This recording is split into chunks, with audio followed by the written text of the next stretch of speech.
All right, well, let's get back to that eventually. We'll start the meeting.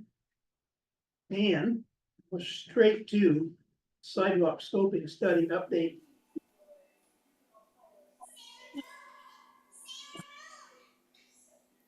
Hello, Rita. Hello, Drew. Hello. Can you hear us okay? Fine, thank you. Excellent. Hi, Rodney. Yeah. So thanks for having us. Drew and I are here. We wanted to just touch base with the select board on where we are with the sidewalk scoping study. We've done quite a bit of work since last year. We've had sort of an initial local concerns meeting last fall. And then we sent Drew away to do some different alternatives for sidewalk stuff. Which then we presented to the public mid-August.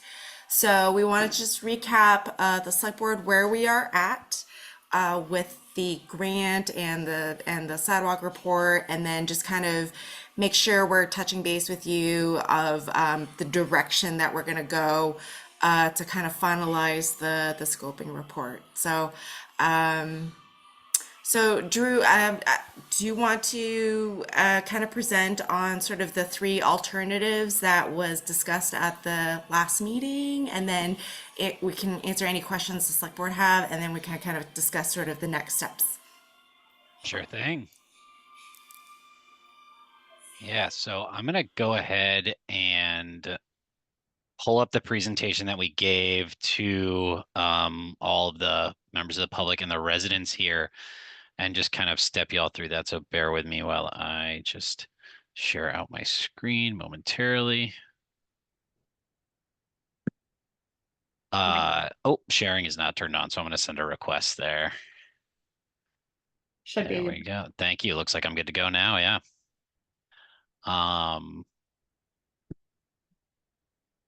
So can everyone see a presentation? It should be a title slide.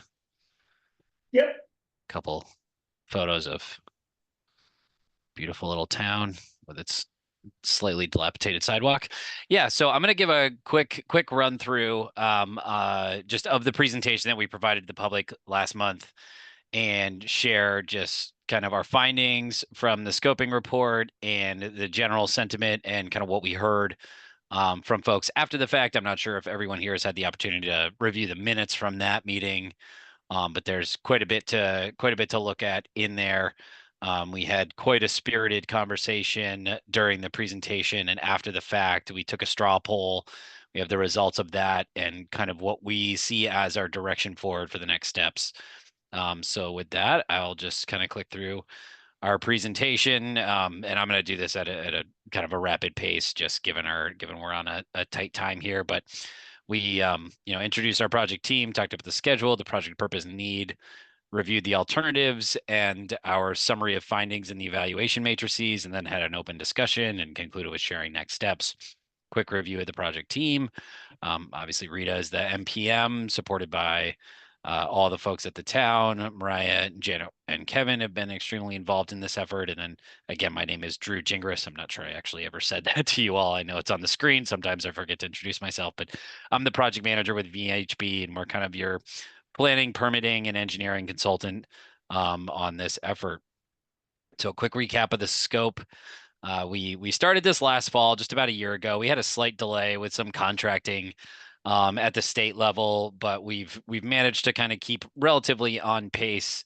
I think it was like a programming of funds given emergency response that the state has had to endure these last couple of years, among many of you here as well. But we took our time to develop the alternatives and look through any constraints, impacts, assess permitting requirements for those different alternatives that were developed, and then we presented those to the residents, to the community back in August. From there, we'll take this report, we'll take this input, excuse me, and we'll produce what's called the draft scoping report, which will have all of our findings cleanly summarized, as well as a recommended alternative. But the intention of this past meeting was to kind of understand the the public sentiment around the alternatives that we developed and solicit feedback and understand where we're going to go with a preferred option moving forward. So we quickly recapped the project purpose and need. Every project that goes through a scoping effort is required by the state to have what's called a purpose and need statement. I always call this kind of the North Star, the guiding principle for the project. If we're not reviewing an alternative and selecting alternative that meets the purpose and need, we're inherently, I don't think, serving the project well. We're not doing the job that we set out to. So just a quick, one sentence here, the purpose of this study is to identify and prioritize improvements for pedestrian safety, accessibility, and connectivity within the village and among its many destinations. And the needs are to improve corridor safety and accessibility for pedestrians in the village, enhance mobility opportunities for those pedestrians, and seek out solutions to reduce traffic speeds and establish gateways to the village center. So with that, a quick recap of the project area. We start just south of Potash Hill Road and continue north to the bridge / kind of existing sidewalk network that crosses the bridge along 110. And we obviously, whenever we do a study like this, we assess all of the current conditions. You do have some sidewalk in town, however, they're kind of short, disconnected segments, and obviously the kind of lengths segments of sidewalks are in a bit of a state of disrepair. They're sunken, they're flooded, they're cracked, they're overgrown. And so there's definitely a drive to rehabilitate and replace or potentially relocate these sidewalks. More on that when we get to the alternative. There's also no formal locations to cross the street, and given the different sides of the road that the different destinations are on between the town offices, the public library, the general store, the food shelf, there's a lot of desire to cross the street. And so trying to find, legitimate, safe, visible opportunities to put in a formalized pedestrian crossing is almost as important as putting in the sidewalks or sidewalk along one side of the road or the other. We also heard pretty firmly during our local concerns meeting and engagement sense that while it's fairly informal, there is a demand for parking along Route 110 in the area that we would be considering a sidewalk. We definitely took that into account with the development of all our alternatives and mitigated to the best degree possible any impacts that we could have to that formalized parking, informal parking. But that was certainly a consider when we looked at crossing locations, when we looked at which side of the street the sidewalk would go on, how far away from the street it would be, etc.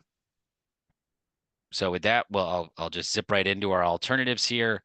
I'm covering up the clock on my, okay, so yeah, we're doing okay on time. So we looked at two different alternatives and then kind of a 1+ alternative that extended this alternative number 1 north past the general store, which is where you'll see this one currently ends. But we're starting down here at Potash Hill Road. The idea here was to immediately establish a formalized crossing location and, quote, bump out into the road to shorten that crossing length and bring pedestrians better into view at that crossing point. But the nuts and bolts of this one are it would provide a 6-foot concrete sidewalk. There would be curbing only in the areas where we do have these crossings. Otherwise, the cross section would be uncurbed. So any sort of drainage patterns would ultimately remain the exact same. But that sidewalk would be a 6-foot minimum. And the other kind of minimum dimension we held was that 7 feet for parking. So that access is still maintained to that area. I will say the first option we came up with was really taking into account the other sizable concern we heard, which was over traffic and driver speeds through town. So we had actually at first reduced that shoulder area to the minimum of 2 feet or 4 feet where feasible. But we did receive input from our project team, from Rita and Janet and Kevin, that said that this area is very sensitive to parking. There's certainly a demand. So we were trying to balance those needs between that no need for on-street parking, as well as trying to calm traffic speeds, trying to slow motorists and establish gateways as they came into the village center along this stretch of 110. So we kind of had to do a little bit of a trade-off there and prioritize the on-street parking over really narrowing the roadway. But that was, just one of those areas where the project team was very sensitive to the needs of the community. Continuing north up to the public library, very much the same cross section. We would seek to implement this alternative evaluates, rather, I shouldn't say seek to implement, but this alternative evaluates a 6-foot concrete sidewalk that would continue north. We heard that there's very much a demand for access to the library. There are children that attend and venture down to and from, currently walking along the road. That's inherently not considered the safest practice in the world. We'd love to have a separated space for all pedestrians looking to walk through the village to and from. And again, similarly at that crossing, we would seek to bump out into the road a little bit to shorten that crossing and better bring into view that crosswalk. Then continuing north, we go back to kind of maintaining that 7-foot striped shoulder for available off-street parking, and continuing the 6-foot concrete sidewalk up, terminating at the general store. Alternative 2, I'm going to zip right through this one. This one did not get many votes of support. In fact, it got 0 votes of support from the general public as well as our project team, but it's very much the same idea as the last alternative. This would just be an 8 to 10 foot wide shared use path that could better accommodate bikes. It'd inherently be wider, but there wasn't really a need to go beyond the 6-foot sidewalk based on what we heard and based on the purpose and need of the project and what that would mean for property impacts and project costs and all that. It just wasn't worth it. So I'm just going to zip through that one. Alternative 3 is the same as alternative 1. It's got that 6-foot sidewalk that goes up to the general store, but then there's an element of alternative 3 that extends the sidewalk past Spring Road and to the bridge over the river to connect into that sidewalk that would bring people, that could bring people across. A couple of things to consider here. We found out when we got into the kind of alternative layout process was where to put this crossing. It's a fairly challenging location to try and fit a crosswalk. We wanted to be sensitive to loading and parking operations required for the general store, as well as this kind of paved area across from the general store slightly to the north. While it is very much in the state's right of way, there is a known use of kind of private parking, given the lack of off-street parking space on the opposite side of the road for the residents and property owners of those properties.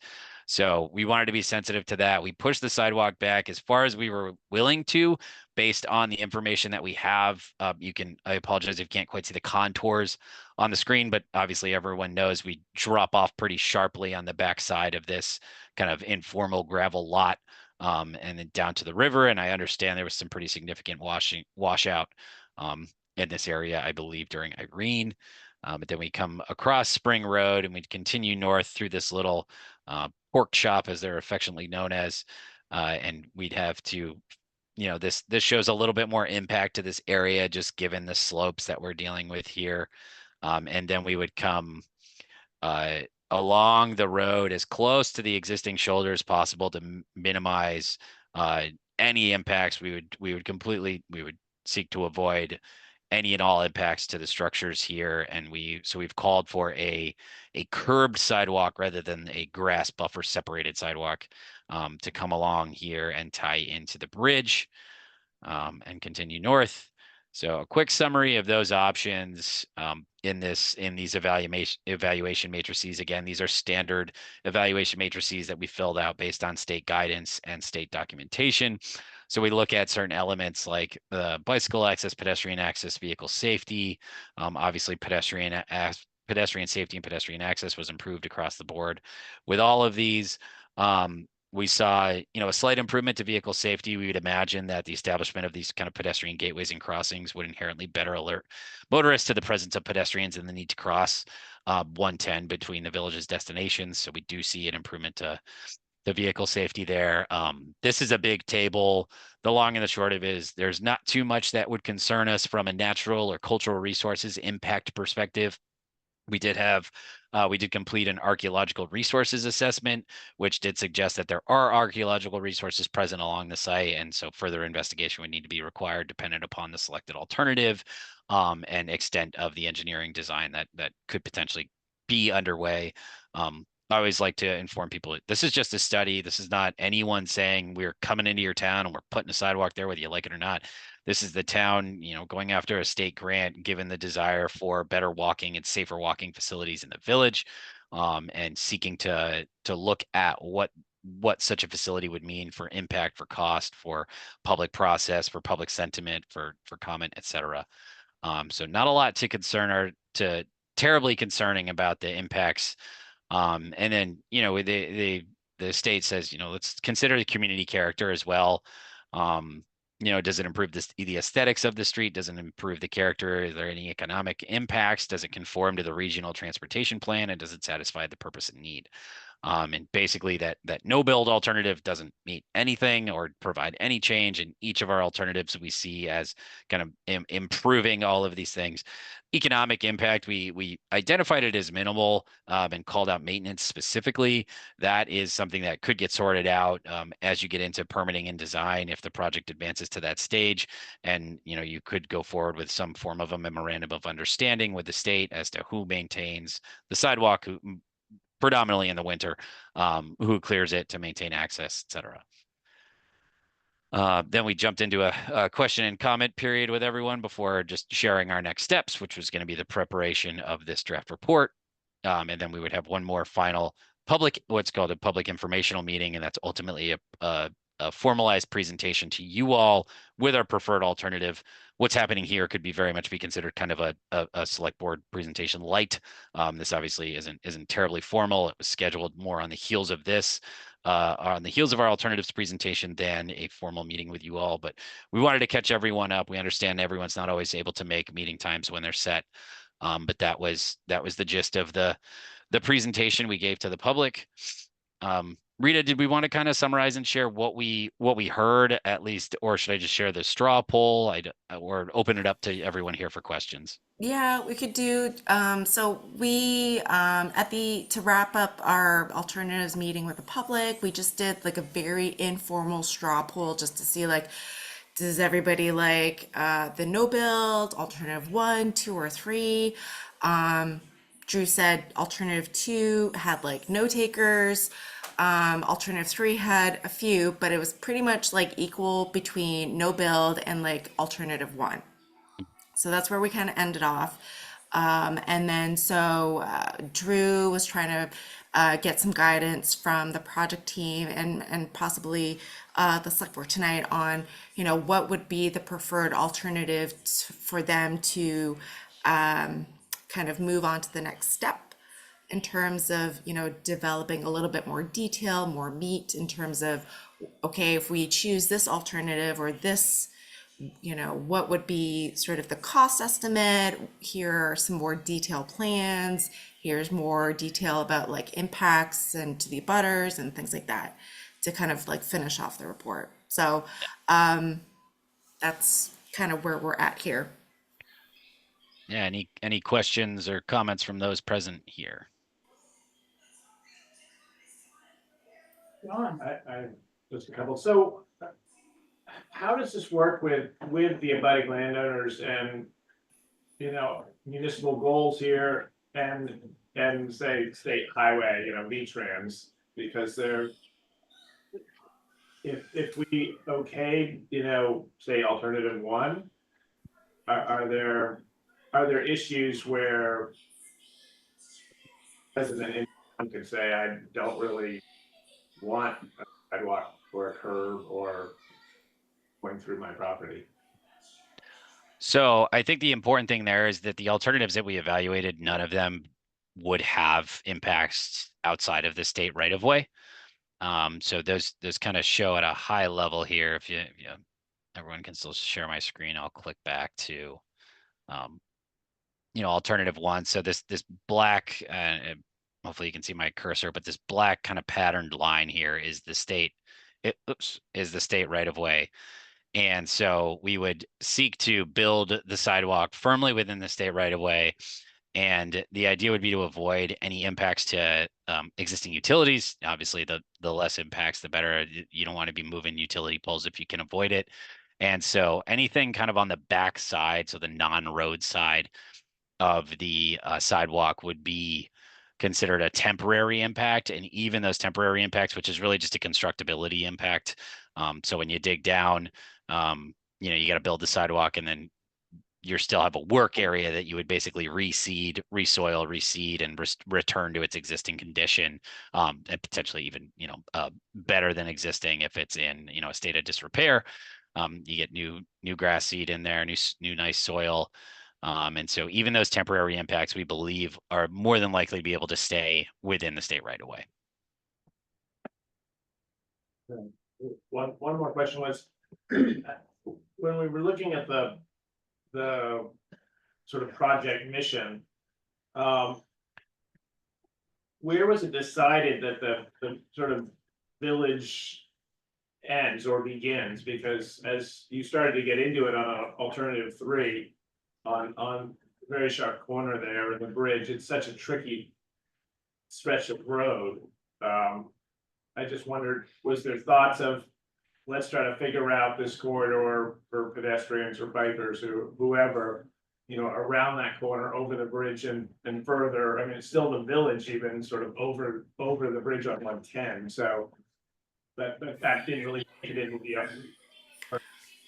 So I believe in the grant application, it was kind of requested that would be like sort of the initial scope was like from the village and then potentially try to connect to the recreation fields off of Stratford Road. So I think that was the original proposed scope area when the grant application was put in. And so then, Drew then kind of centered their study area to be in this corridor.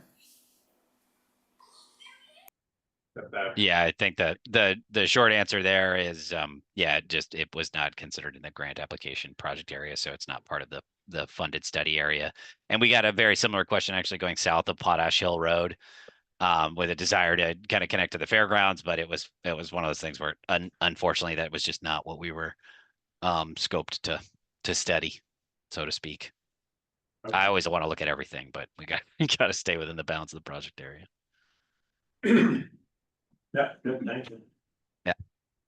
Any other questions? No question, but I think we have 3 members of the planning commission here, which I believe is the organization that set this scoping study up. And I wonder if, Gary, I believe you're on the planning commission, Janet and Brenda, if you had some feedback that would be helpful for future decision making. I don't. No, I don't really either. I've been focused on other areas. I do know that we put I put the initial project map in, it was at the town office here, it was at the library, I brought it to the general store, both the North Tunbridge and the one in the village. And now there's one still at the library and a few people have a little sign up sheet there, so, because not everybody could come to the meeting. So I think, there were, Rita, 44 people at the meeting and the numbers, and so a few more people have added their comments about alternative 1. And one person, I think, about alternative 3. So just a couple of more people inputting their feelings about the alternatives. Drew, I thought John asked a different question than you answered. What if a property owner along the proposed path, or several property owners don't want a sidewalk? I mean, it is their land within the right of way. Can that stop this whole project?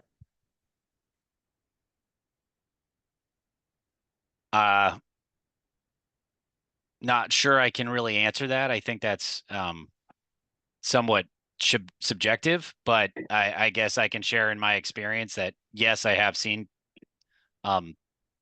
disgruntled property owners kill a project, even if it is not going to impact their property in the slightest. I have certainly seen that happen before, unfortunately. Okay. And how does that happen? Through litigation?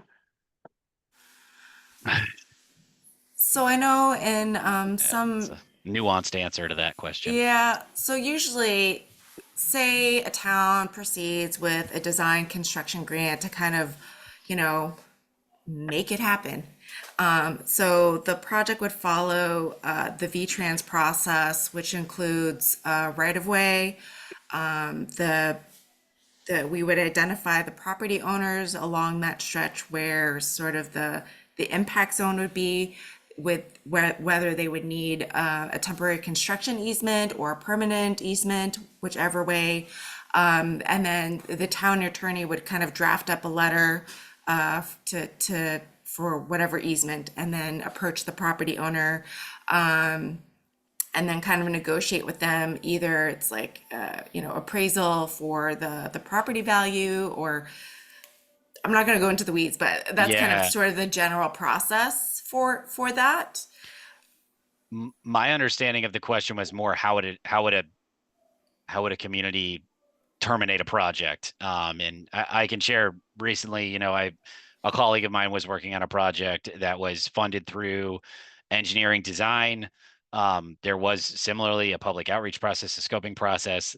The project was funded for design, and then a group of residents banded together and got number of signatures on a piece of paper, and they said, we don't want you to build a sidewalk here.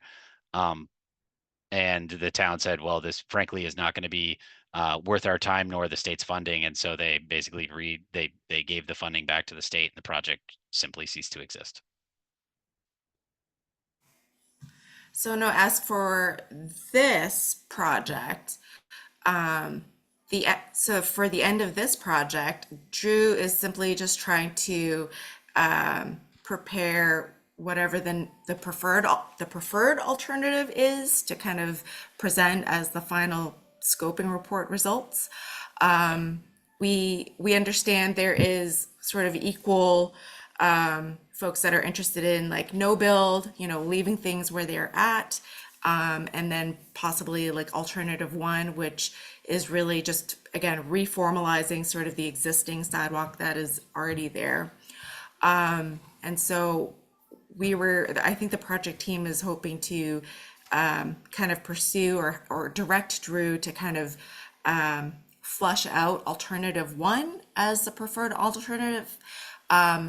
By no means, it does not mean any sort of commitment from the town that they are gonna like fully move forward with this, but it's just as a decision to kind of say, here's kind of the scoping report, here's the preferred alternative. If the town would like to pursue this in the future, this is, these would be the identified impacts, here would be sort of the cost estimates, and just have like a plan ready and kind of scoped out for if the town is interested to kind of move forward with the next phase of like full design and construction, if that, does happen.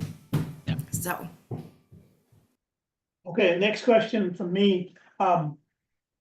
Drew mentioned part of this plan was to slow traffic, and also cause it to be more safe in town.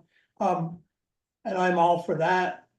But it seems to me that maybe we need crosswalks to allow people to safely have a place to cross. And maybe if we got signage or something to slow traffic down, because it seems to me if you funnel traffic into a narrow area, they're just gonna go through that area just as fast, and it's gonna be a little more dangerous. So I'd like another alternative where we just put crosswalks and maybe signage.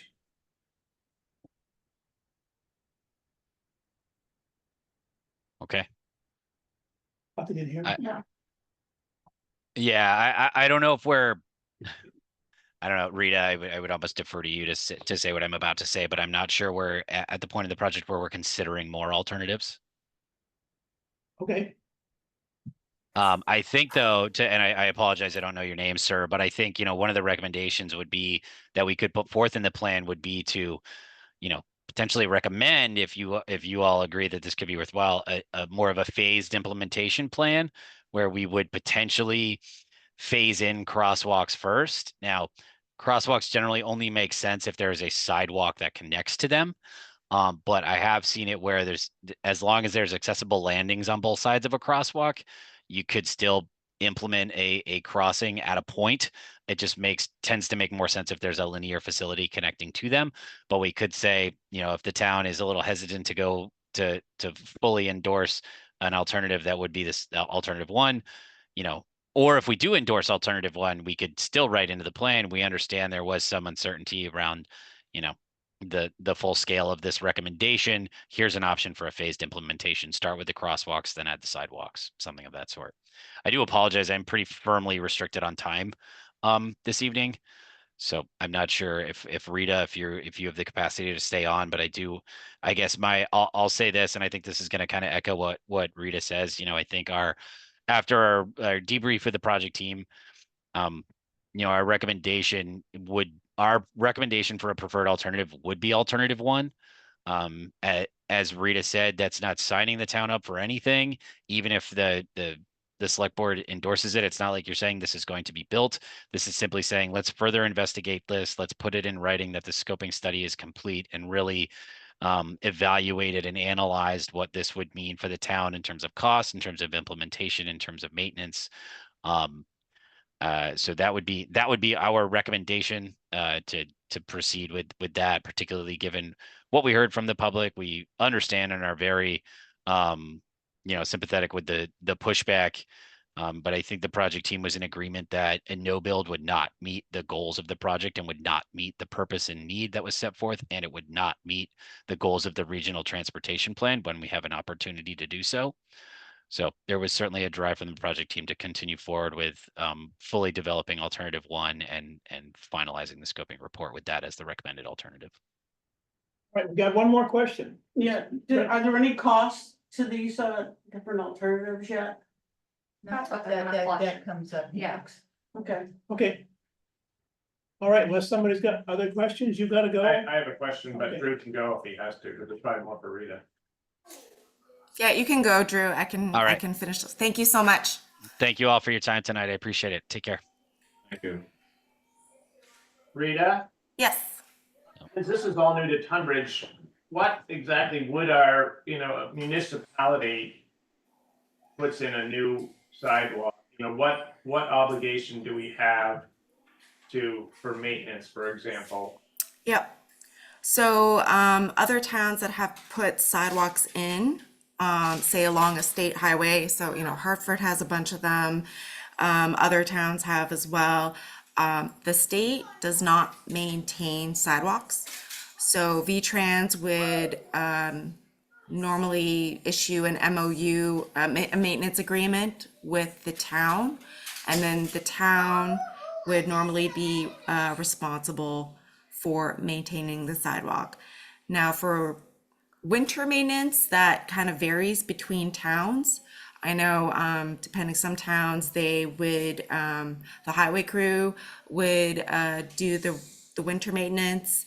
I know Woodstock Village themselves, I think they have a property owner ordinance to clear out their sidewalks, so I think it kind of vary. But that would be something, you know, we would have to consider if the town did kind of decide to kind of move forward with construction. So, yeah. But I mean, if it sounds like maybe like a phased construction plan might be in the best interest for the board. So we can direct Drew to kind of put that into the report. Is like, okay, let's maybe not do the whole thing. Let's see what crosswalks and signage would do, what would be the next phase, and kind of, you know, phase it out. And then we can have different costs too. Are there,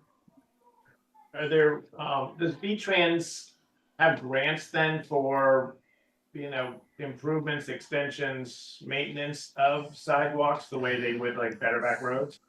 They don't do for maintenance of existing sidewalks. They have small scale grants for example, like Chelsea, they got a small scale grant, 150,000, so 50-50 match to you know, put in new sidewalks to like create connect existing, you know, gaps.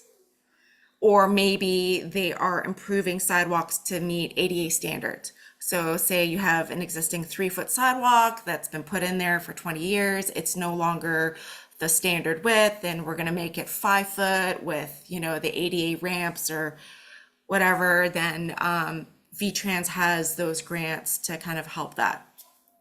They also have like the bigger federal grants for bigger scale sidewalks. So, you know, if the town was interested in this full sidewalks along 110 with crosswalks, with signage and all that in one shot, then that would be a big federal grant to kind of, you know, commit to. Yeah, thank you. Yeah. That's it. All right, any more questions? I got just one. When it comes to maintenance, the state lawn, they plow, you know, freshly plowed, well, sidewalk back in again. Nobody's around to clean that up, somebody falls on that. What?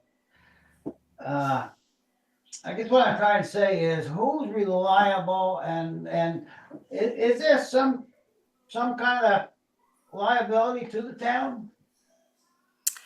I think that will depend on, you know, whatever the maintenance agreement is with V-Trans, but I think ultimately the liability will, you know, like other towns that have sidewalks, I don't know what their specific sidewalk policy is, but you know, if it's a town facility to be maintained, I'm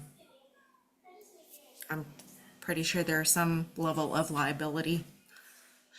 But you know, we can, if that is of interest, we can kind of check with other towns and to see what their setup is and figure out, you know, what their policy is or their liability, you know, Bethel and Randolph and other towns that have sidewalks along state highways and see how they've approached it. You could also check and see if there's an option to not maintain in the wintertime. I mean, can we just plain not clear the snow? Yeah, because nobody's clearing the snow now that's on the state right of way, you know, and people are walking up and down the side of the road, right? So I don't know, is it this state's liability in that case? That I'm not clear on in terms of just winter maintenance. But yeah, we can find out if that is something the town is interested in. Is it also true that sometimes when state highways go through a village, it's not a state highway anymore? It depends. That's not always the case. So Bethel and Randolph, that is the case. They're considered a class 1. I think there is a process at the state to convert that section of the state highway as it goes through the village into a class 1. So I believe, so as an example, if Tunbridge was interested in converting 110 through the village as a class 1, Rodney would have to maintain that section. So, I mean, the state would add to town highway, like, they would pay you for that section for maintenance, sort of how they do with class 2 and class 3 sections. They, you know, but I mean, I feel like the cost benefit, you know, not many towns are jumping to that class 1 conversion statewide, if you get my drift. So. All right, Awesome. thank you very much. Thank you, guys. Thank you, Rita. Stay in touch. Stay in touch. Yep. Thanks. All right, next up is the road frontage report. Could we comment for a moment, please? You what? Could we comment? Oh, sure. I'm uncomfortable with the amount of money that's involved in this grant. Given that the people in the state of Vermont that live in towns that have had extreme flood damage are going to have to change their infrastructure. And here we are talking about building a path to nowhere. that gets you nowhere except in an unsafer space than where you came from. If you're trying to cross the road at the truck route or walking the truck route or any of that. To be told, they're not really very firm on their answers, or they're being very political about their answers. I'm not sure which, because it doesn't sound like they want to be nailed down to anything. But to say that no build is not feasible, that's the answer you give when you want to be hired by somebody to make something possible. I'm not sure that that's in our best interest. I know that a lot of people have put a lot of time and effort into this, but I really believe before a project like this goes through this town, that you need a townwide vote. I do not believe that it is appropriate for the size of this town, for the way apparently they see it in their minds set up to be true. She said that the cultural aspects were no big deal. Well, obviously, I've read Jim's letter and they sort of are a big deal. Yeah. So, I'm not saying that they're trying to lead us astray, but I think they're so in love with what they've created that they're not hearing what other people are saying. And it's kind of where I'm at with it. Well, And we got a lot of trees. And where are trees gonna fit into this? it scared me when she said Chelsea got $150,000 grant. I thought, whoa, that's a lot of money. And maybe we're talking about more here. It's a stupid amount of money for budget. Yeah, and that was 50/50. Right. Right. And that was a portion, it wasn't the whole thing. Right, so Well, it's just, I think what they're talking about is not, there's no construction, like Rita has said, there's no construction going on here. This is just an idea to have a plan, and it's something that could be put aside for a later date or time. But it's, my feeling is that it's more like about a vision for the future. And we can, like you were suggesting, do something piecemeal, because everybody seems to agree that slowing down traffic in town is really something that would benefit everybody. Mhm. So, and they're doing, right now, there's a traffic study going on in the village, and we'll get the information about that so that we can get the signage, because you can't get the signage without the traffic study. And the signage basically being like those little signs that tell people how fast they're going, which actually work. And so that phase in thing, but in order to finish the study that was started, that the town has already paid for, this is Drew and VHB just giving us their final report. So, I don't see it, there's no like eminent construction or grant, it's just saying this is something that could be done if you were interested, and also we could, as he pointed out, they can set it up so it would be a piecemeal thing, and when it came time to actually do construction, I think it would be a great idea to have people in town vote on it and say, does everybody want a sidewalk? Because not everybody's available to go to all the meetings, but that's like so many years down the road. is that what you have? I mean, is that what they've said? This whole process is gonna go for years and years? Well, it has to go for years, because you have to, first they have to finish this part, because they can't do anything until you have a scoping study. So that's what this is just the study to say, well, if we wanted a sidewalk, it could look like this. If we wanted to phase it in, it could go like this. And then you have to find, like Rita would, if the town decided we want to go forward, we would like a sidewalk, then we would have to find someone to construct it. We would have, well, first we'd have to find money. Also, we'd have to figure out how it's going to be maintained. All those things would have to be done ahead of time. And we know how long it takes for all these different organizations to pull together and work forward on something like this. So I think, that those questions have to be answered about maintenance and about what V-Trans has to say and what the community has to say. And then we'd have to find money, which would be finding the grants. And they would have a certain time frame, but I don't see any of this happening. If it could or would, or if people were interested, for a few years, at least. My And you don't concern, know what would happen between now and then. right, but I echo what Nancy said, with so many other towns needing just the basics. Why are we spending any money on something that, in my opinion, we don't need? So we don't need a sidewalk, is what you're saying, Correct. but you would like. And I get what you say too, we gotta we gotta jump through all the hoops in order to get the bare minimum. Right. But this scoping study, which has already been paid for, I mean, if you say to them, don't do anything, then we would have spent the money to get nothing in the end. Because they wouldn't give us a report, right? So we have to get the report from them.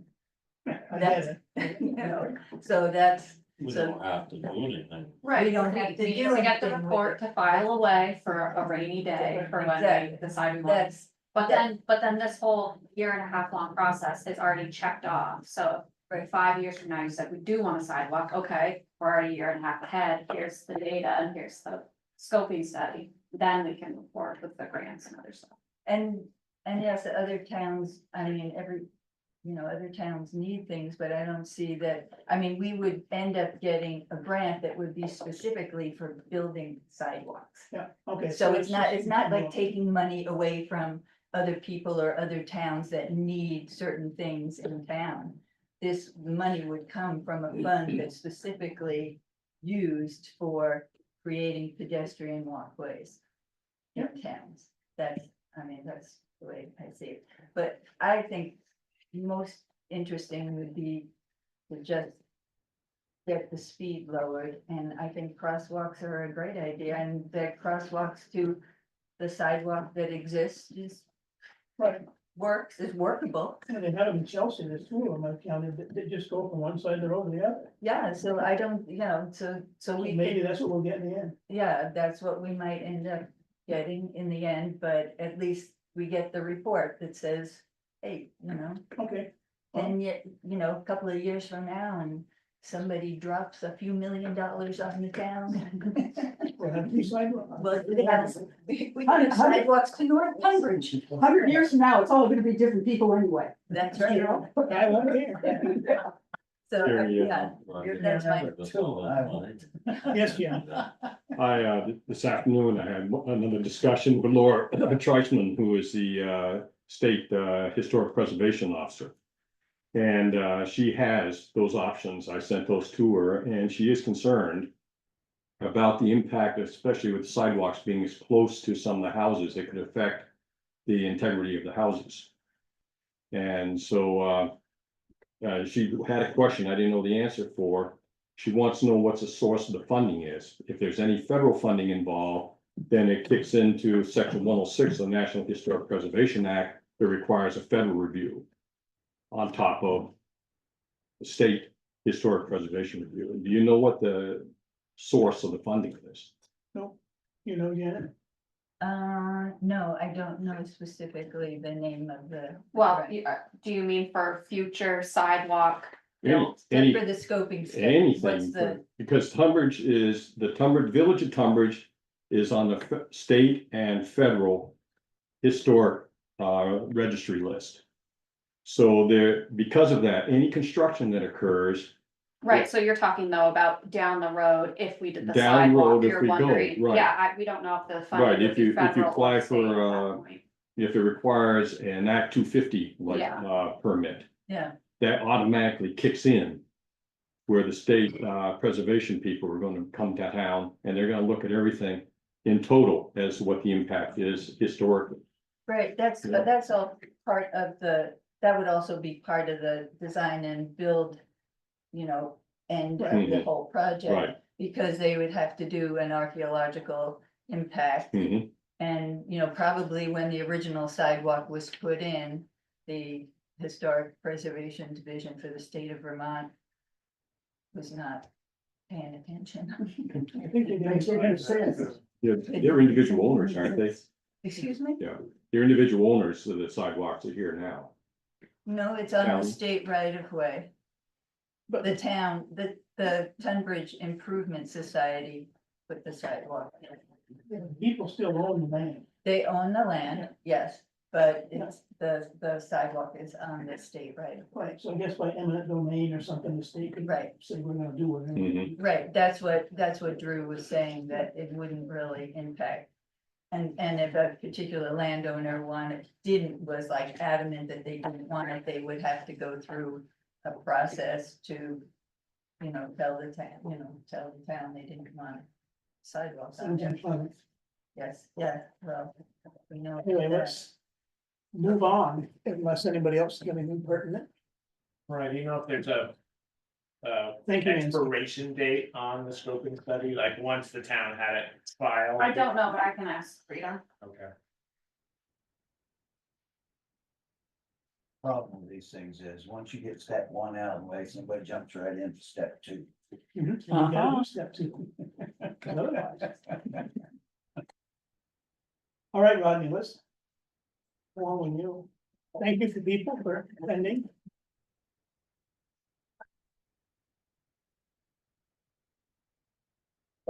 Right, yeah. Thank Joseph yesterday about somebody with Harvey or somebody complained about the trees. Vision through the hill bridge. We're seeing up Spring Road and Nate said, you can cut them. Oh, someone hit the mill Oh, geez. For the tree? with a vehicle. Oh, But not a box truck. I don't know, just this afternoon. I Oh, got an really? email about it. Oh. so anyway, Hank said to contact him and cut them all.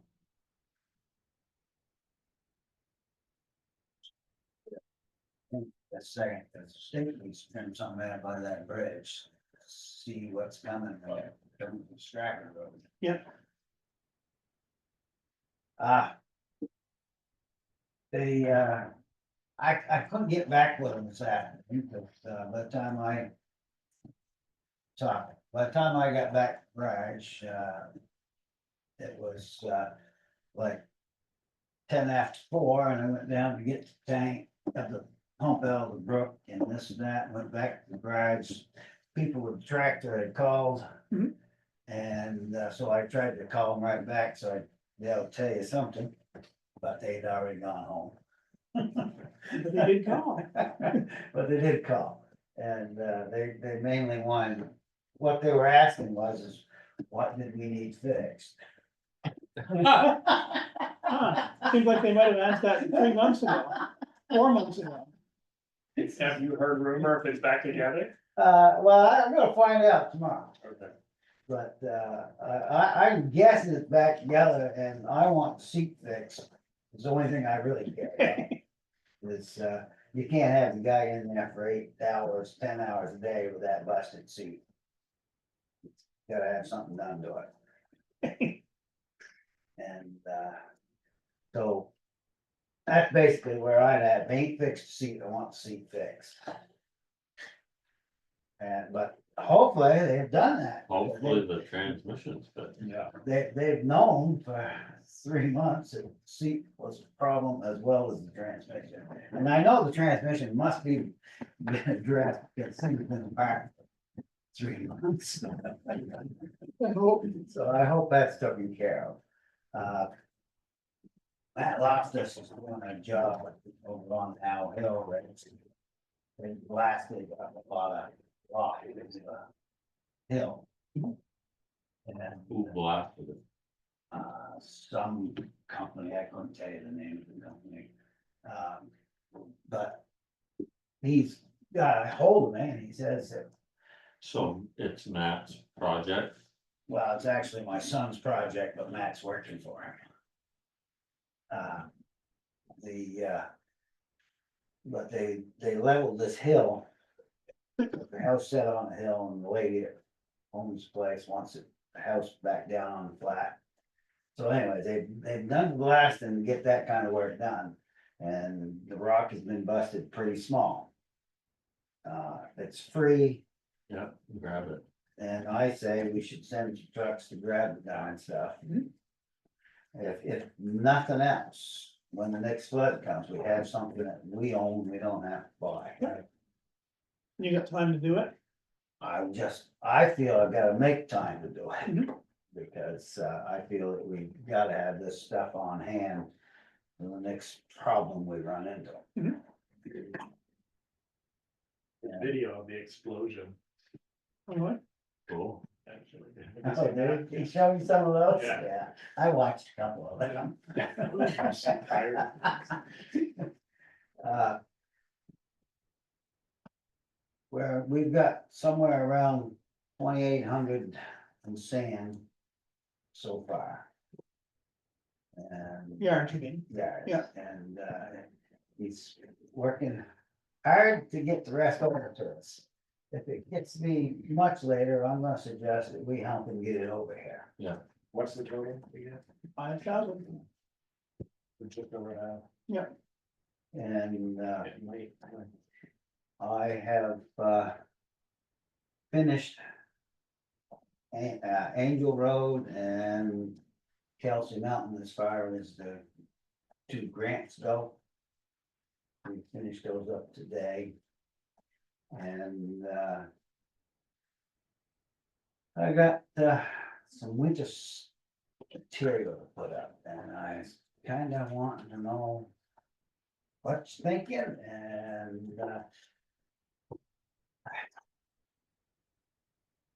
I guess, I personally guess I'm gonna have to bring it out of Chelsea. You're talking about for next spring Right. or winter. And I don't see any other way of saying we're gonna take it from anywhere else. What are you looking for? I would like at least 2,000 yards. This hard pack or stone? Well, it's, I would probably take like 500 of the, 2¼ and the rest 1¼ inch. You commonly do that every fall, so I think it's a good idea. Well, it's just, when they're not open up there, you can't get nothing. Other towns have set and let people swim, and I just don't feel that's the right way to go. And it's all coming out of the same fiscal year, so might as well do it. At your convenience.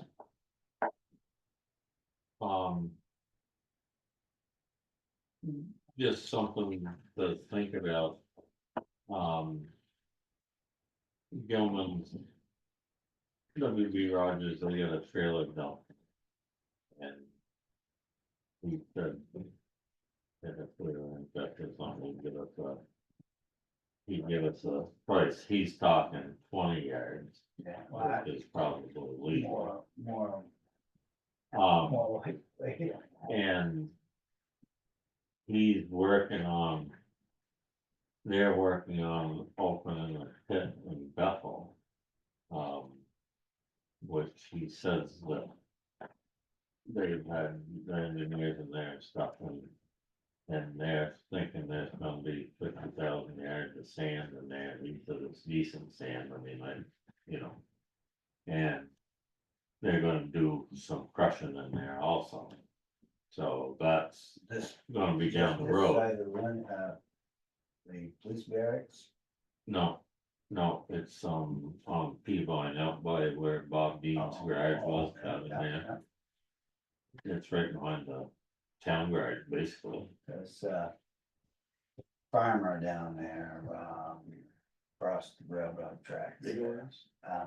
Oh, yeah, Really? Pearl. Pearl. Right directly across from him, supposedly there's a pit opening right in there. Really? Oh. You know who? Yeah, I told you one day who it was, but now I can't.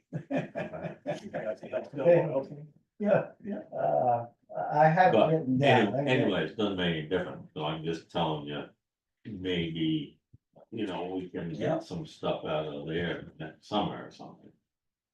Cause Pickett's basically done with me on sand or. This is the first year he's really gave me some good stuff. So he must be done. yeah. Well, it still doesn't matter if it's done this year or next, we're gonna need it. Yes. sometime. uh.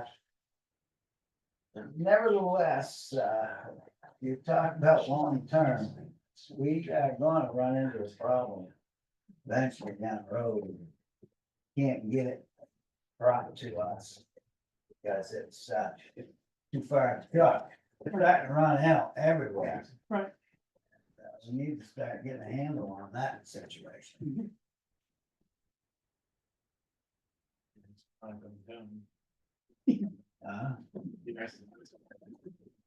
That's kind of what we need to shoot for. is to be a little efficient ourselves. Well, this thing's getting more unaffordable out of town. It's gonna make things in town that are expensive now more affordable. I finally was able to get the piston back up. Case, and got. No charge to fix it, but they accidentally cut the seal putting it in. And so now that's supposedly not gonna leak, we're gonna put it back in the loader tomorrow morning and, everything's gonna be good there. What's going on with the one pump? We took it down to, Osgood. Osgood's there. And they have ordered a new piston. And when it comes in, we're gonna take it down and have it put in. Are they gonna do something different about the system? This is the part that I'm having trouble with it. And they simply said, gonna have to just be more careful about pulling on the handle because this type system does not have anything to slow it down. Or why can't you put in something? Well, I'm gonna talk with them again. Cause we haven't taken it to. I mean, you put resistors on There's everything gotta be a else. way to put an orifice in there that's Right, slows that oil from being able to get through it. Yeah, And, I don't see what the big deal put a is. washer in there or something. anything to seal up. Well, just to slow it down, like I said, a smaller orifice. I had one on my baler one time, it made it go wicked slow. You just whack the line a couple times with a hammer. Might slow It's an it idea. One speed and that's fast. Well, so, Well, do some more research on that if you could, cause I can't see spending, buying a brand new cylinder. I every 2 years. understand. and the old cylinders, what now? When they take it apart. If they feel they can seal it, fix it. They will do it that route. And just send back the one that they bought, but they're gonna have everything on hand, Oh, okay. just in, which route it works is the route they're gonna go. Well, so all along to get it apart, put a reducer in the line. Right, I actually said there gotta be a way of slowing it down, and the guy says, well, this is not designed to be slowed down. Tell them it is. I don't know. Like I said, and Bowles is all done with the bridge, oh, The banging? the one on, no, on the. On Whitney Hill. Up on Whitney Hill, he's done with that. Did he tell you how many yards of concrete he used? Boy, that's not, well, I mean, I'm not criticizing Paul, but I went underneath there yesterday and looked. There's not a lot of concrete there for $7,500. Well, it could have been worse, Yeah, I know that. a lot worse. because his bid actually went up $5,000 from that. Because, you. This just makes me a little upset, but you can't fix the bridge without at least setting it out so the concrete can get flowed in there. But, but that would be improving the bridge. If you space it out so concrete can flow in, if it was right flush with the wall. Then, that's no improvement, that's fixing the bridge. So we had to charge out for extra because of the. And that goes under mitigations.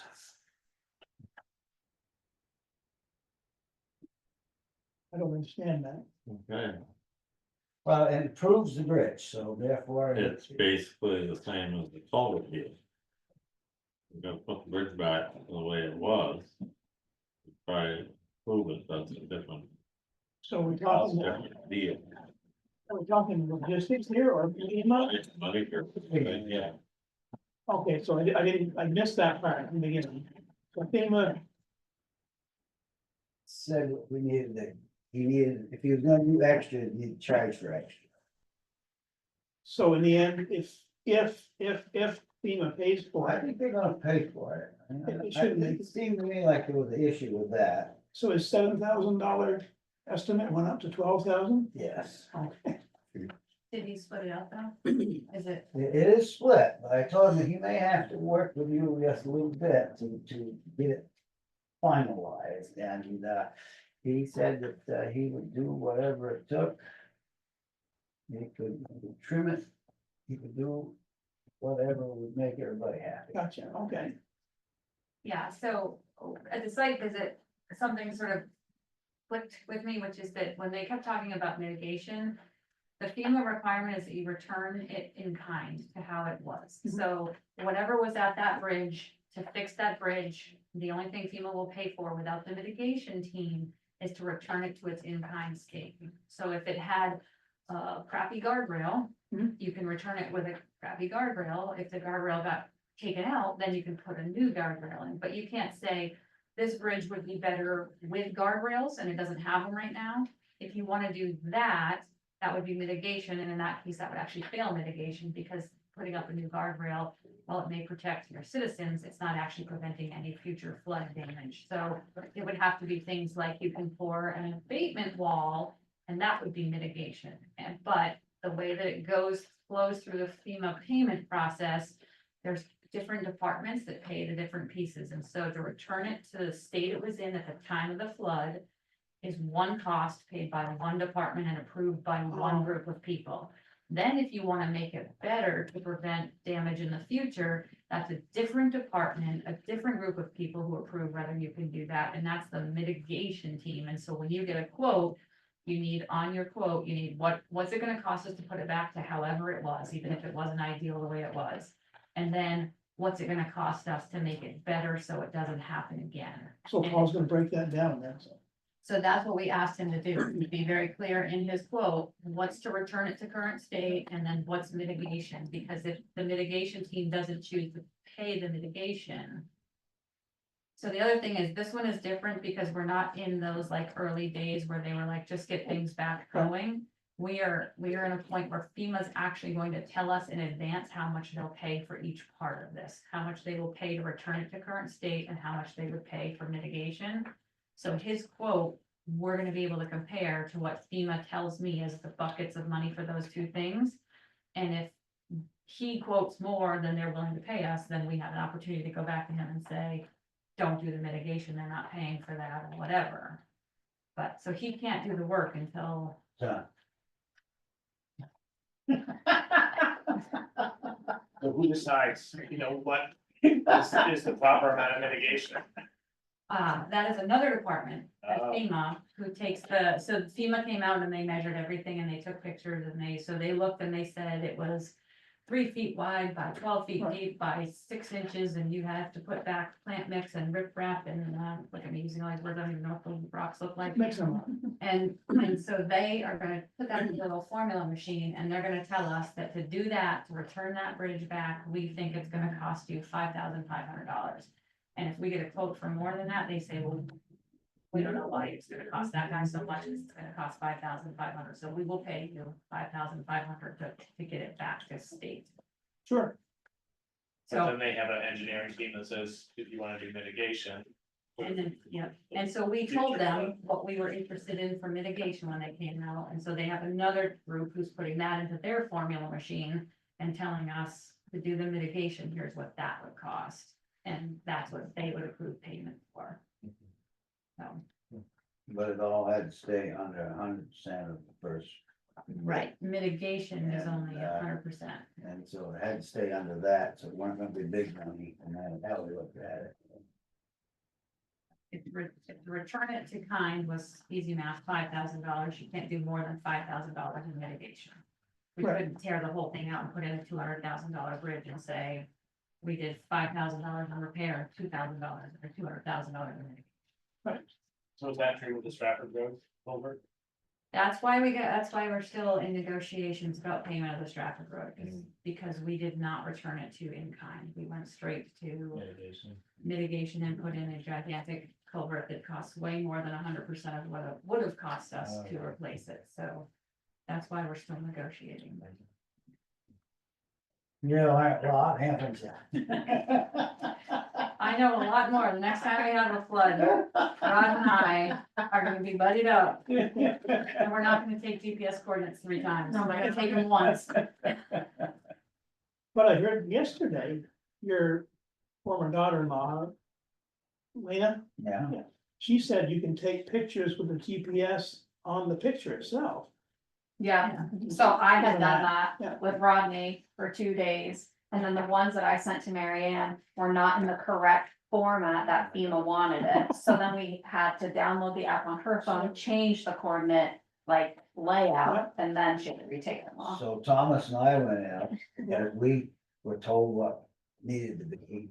Thomas and I went out and we went through the whole thing again, and then found out those are no good. We collected GPS coordinates 3 times. Yeah. And it was, It's not their formula. and in large part, it was because the very first time we were told something completely wrong by our first FEMA rep, who told us, if you have multiple damage sites on a single road, just take a GPS at the start of the damage and then take a GPS coordinate at the end of the damage and just say that, you know, that all of the damage sites were between these 2 Yeah. points. So that's the work that Mariah and Rod did. And we submitted those, they came back and said, that's not right, that's not how you do this, you have to do start and end at every spot on the road. Right, well, that makes sense. So then Rod and Thomas went out and did those, but they sent them back in the wrong format. So then Rod and I went out to get them in the right format, in the right way. That's why you're going with him next time. Yes, well, and we sent the guys out, I think it would just Another- make. a lot easier. we sent the guys out another time because we learned from the rep that for every spot on the road, you had to measure length, width, and depth of the damage of every damaged site. Yeah. And had to fill that in, because that's the info they plug into their algorithm machine to see if we're trying to cheat them by buying more material than we needed to fix the spot. So, so they went back out. I mean, these roads have been driven at least 5 times to collect stuff.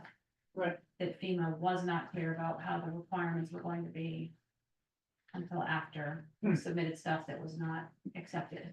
And they certainly weren't up to the date of what they wanted us to do on that bridge on the Stratford Road, because not I or you came up with any of those numbers for how big it was gonna be, and that all comes from higher up, Right. and now they're upset because it's that big. And it'll never wash out. Mitigation was certainly successful. Yes, You've got to pay. I think we have. Yeah. All right, anything more for you, Rodney? I think we're good. Because what Mary Ann has to say, do you want him to stay here? Or, I mean, you were here for a reason? Yes, Yeah. I was like hanging out with you guys. What do you mean? I knew that. I'm here for the MERP grant submission. Okay, so he can leave. But so you have a quote and the project was done. Can I call you Friday? Sure. Okay.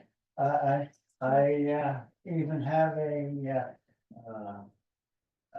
permit for waterman, Oh, you do? yeah, For Yeah. Stratford Road? that one up there, and he was, did anything come into the office today For what? for some permits for Stratford Road and cause he thought maybe, well, you can check later, but he thought maybe he could get him in here by like 4 o'clock this afternoon. I mean, I just checked my email again, but I'll ask him to send them to me. Because, Scott was gonna hustle them right out, but he wouldn't be back to the office till about 4 o'clock. Okay, yeah, so I called him and emailed him, and I just emailed him again, so he has my email, and I thought he was sending them to me, He and thought. I haven't received them. He thought he was already sent everything. Email to Rodney. If he did, he didn't get it right line. Faye Sherman's daughter wanted to know if they could clean the ditches out from the bottom of the hill up to where their camper is. And number one, we got a permit thing for that, right? Class 4 road. Mhm. But number two, I don't think we want somebody doing that to Meet with him. I think to be honest with you, I think if once we give somebody the okay, then it would be okay to do it. It's just, that would make sure the one that didn't get permission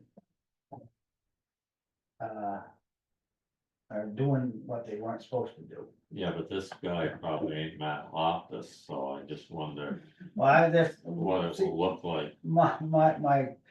I'd like to meet with the guy, but I'm sure we're not gonna get there, and if this ditch needs to be cleaned. And, That's my house, Healthy Mountain.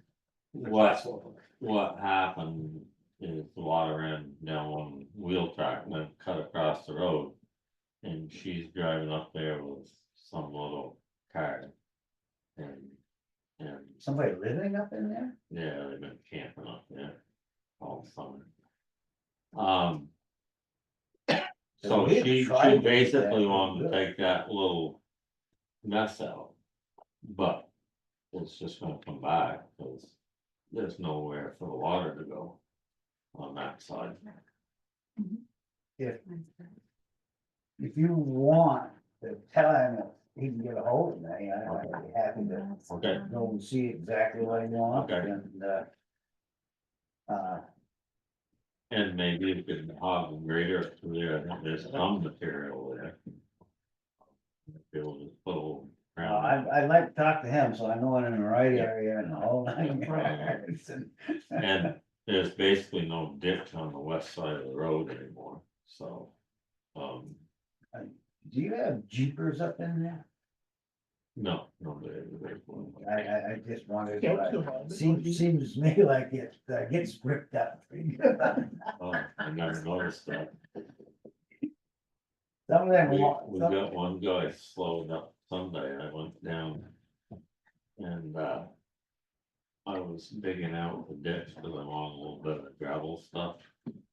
And so I parked side of the road, my brother come down through and he parked behind me. And then Bill Cameron come up and he parked beside my brother. And we could hear this motorcycle coming down the hill and he was cooking when he got to the bottom of the hill. It's the bill, so we've got ready. On top of the hill, and whoa, you had to holler down up there. You made it. All right, thank you, Rodney. All right. Thank you, Robbie. Looks like Todd Price is next. Well, good. I'm glad we got to this. So I will just introduce directly Mary Ann Karen to Kurt Mainland over here from the Vermont Law. They've been in touch, but I don't know if they've ever actually seen each other in person. And they're going to give you an update on a recent development concerning the MERP grant and expanding the existing solar project that we have at the town garage. All right, who wants to go first? You or you? So I give you the high level, the MERP grant is the implementation grant. If you recall, we applied for and received 2 building assessments, this building and the town hall back in the spring. Received our assessments, the MERP implementation grant is the next step. It's due on 9/30, and so I've been working on our application. We received those reports and I reviewed them, and I chatted a little bit with Mike back and forth on email about we should likely just accept from the weatherization standpoint, except the items that the report identified as, the high return on investment items. So that's in your, there should be a little document in your Oh, yeah. file showing what we're suggesting for each building. There's only, sort of in my opinion, two things we need to talk about, and one is what we'll bring Kurt in for, but the other one is most of the weatherization items seemed like, no brainers. A lot of it was the bigger cost was like the installation.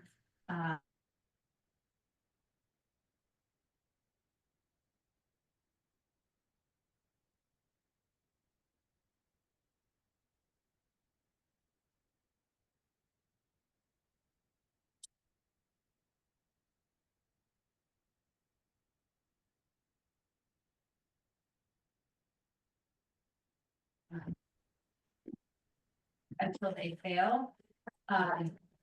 So it looks like the only thing from a heat and air cooling standpoint that they're suggesting is that we do air source heat pumps. Yep.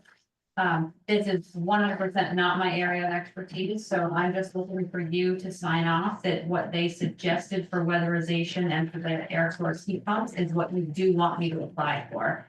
That's one thing, and then there's this second piece around the solar and the EV chargers that were in the recommendations that we're sort of gonna hear more about afterwards, but from the weatherization and heat source and heat pump stuff. So what you're saying, Marianne, if we just say yes to everything and then we could pick and choose later?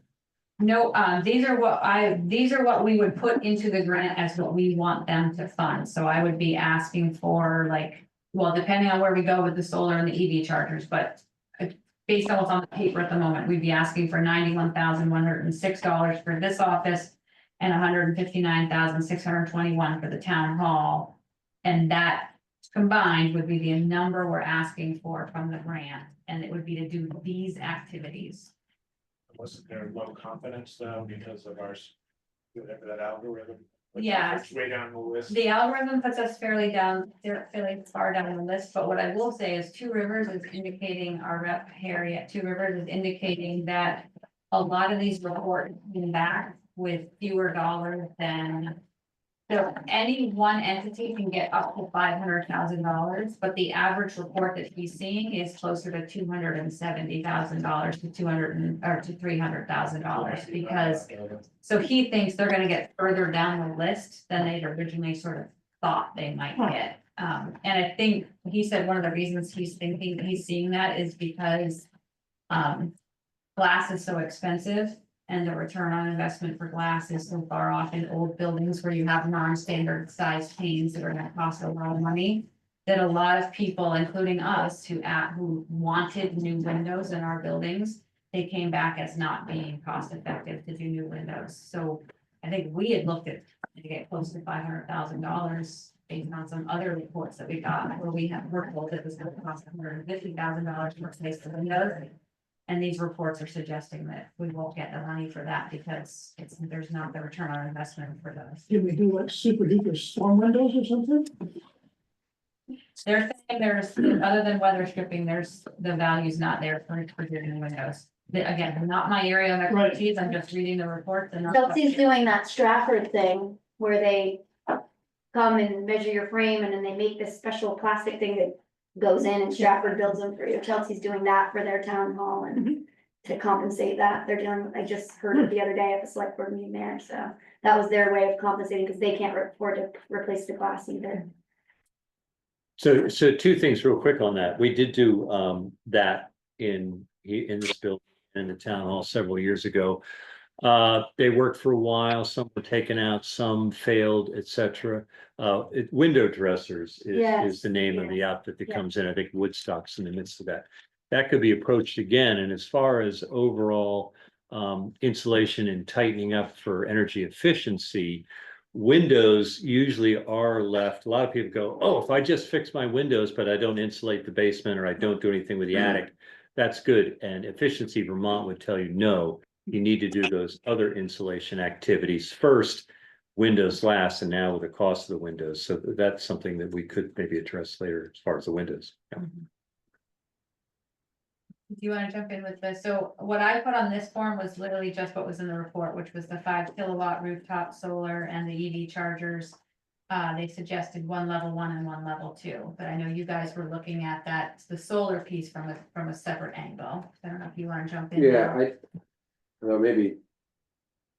I don't know, if level 1 chargers are ever appropriate except for your house, right? No, and I wasn't aware that part of the MERP could be chargers. I think that can be handled separately.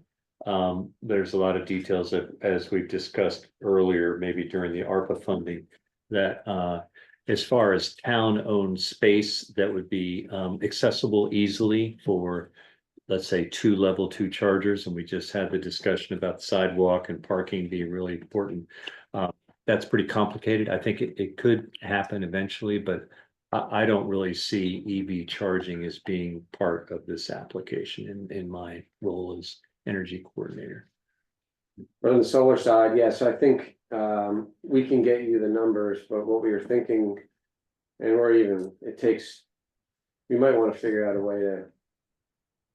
Put the group net metering solar project. Put some language in there that says, this falls really far down on your priority list, like you can take out the solar, because they did indicate that. A remote solar project, a group net metered one, was not really what they intended for with MERP, but they weren't gonna stop us from applying, and if there was more money available, then.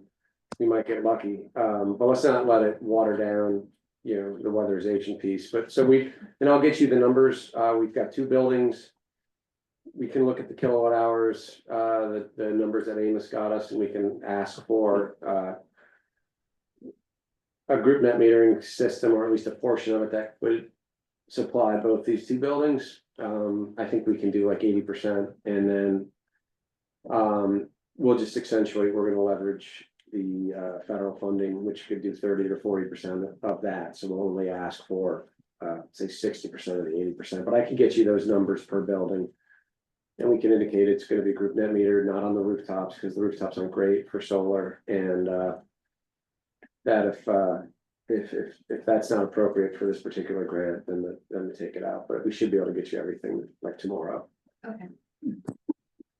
What are the restrictions then on, does it have to be on this footprint or could it be? They really want a rooftop, they really want, what I understood is they really want you to use the MERP grants to take out.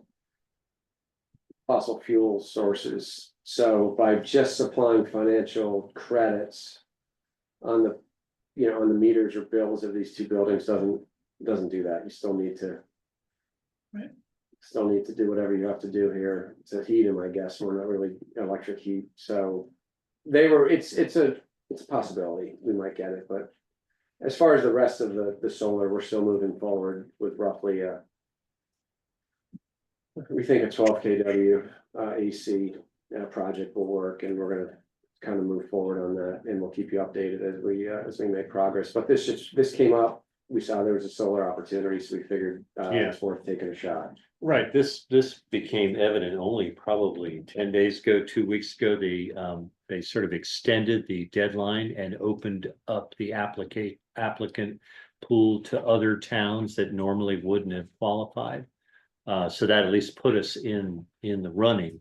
And as Marion was saying, if the money isn't used up, or some of the other towns aren't as organized as we're trying to be, then we might get lucky. I don't think this is our last best chance. And I don't know if you heard like when they would be responding to the applicants, but I think there would still be time to go, and we have talked about some plan B and C, but this is our best shot right now, and the deadline is coming up pretty imminently. And the short deadline might favor us too. Sometimes might not be able to Right. get it together in time. So it's worth a shot.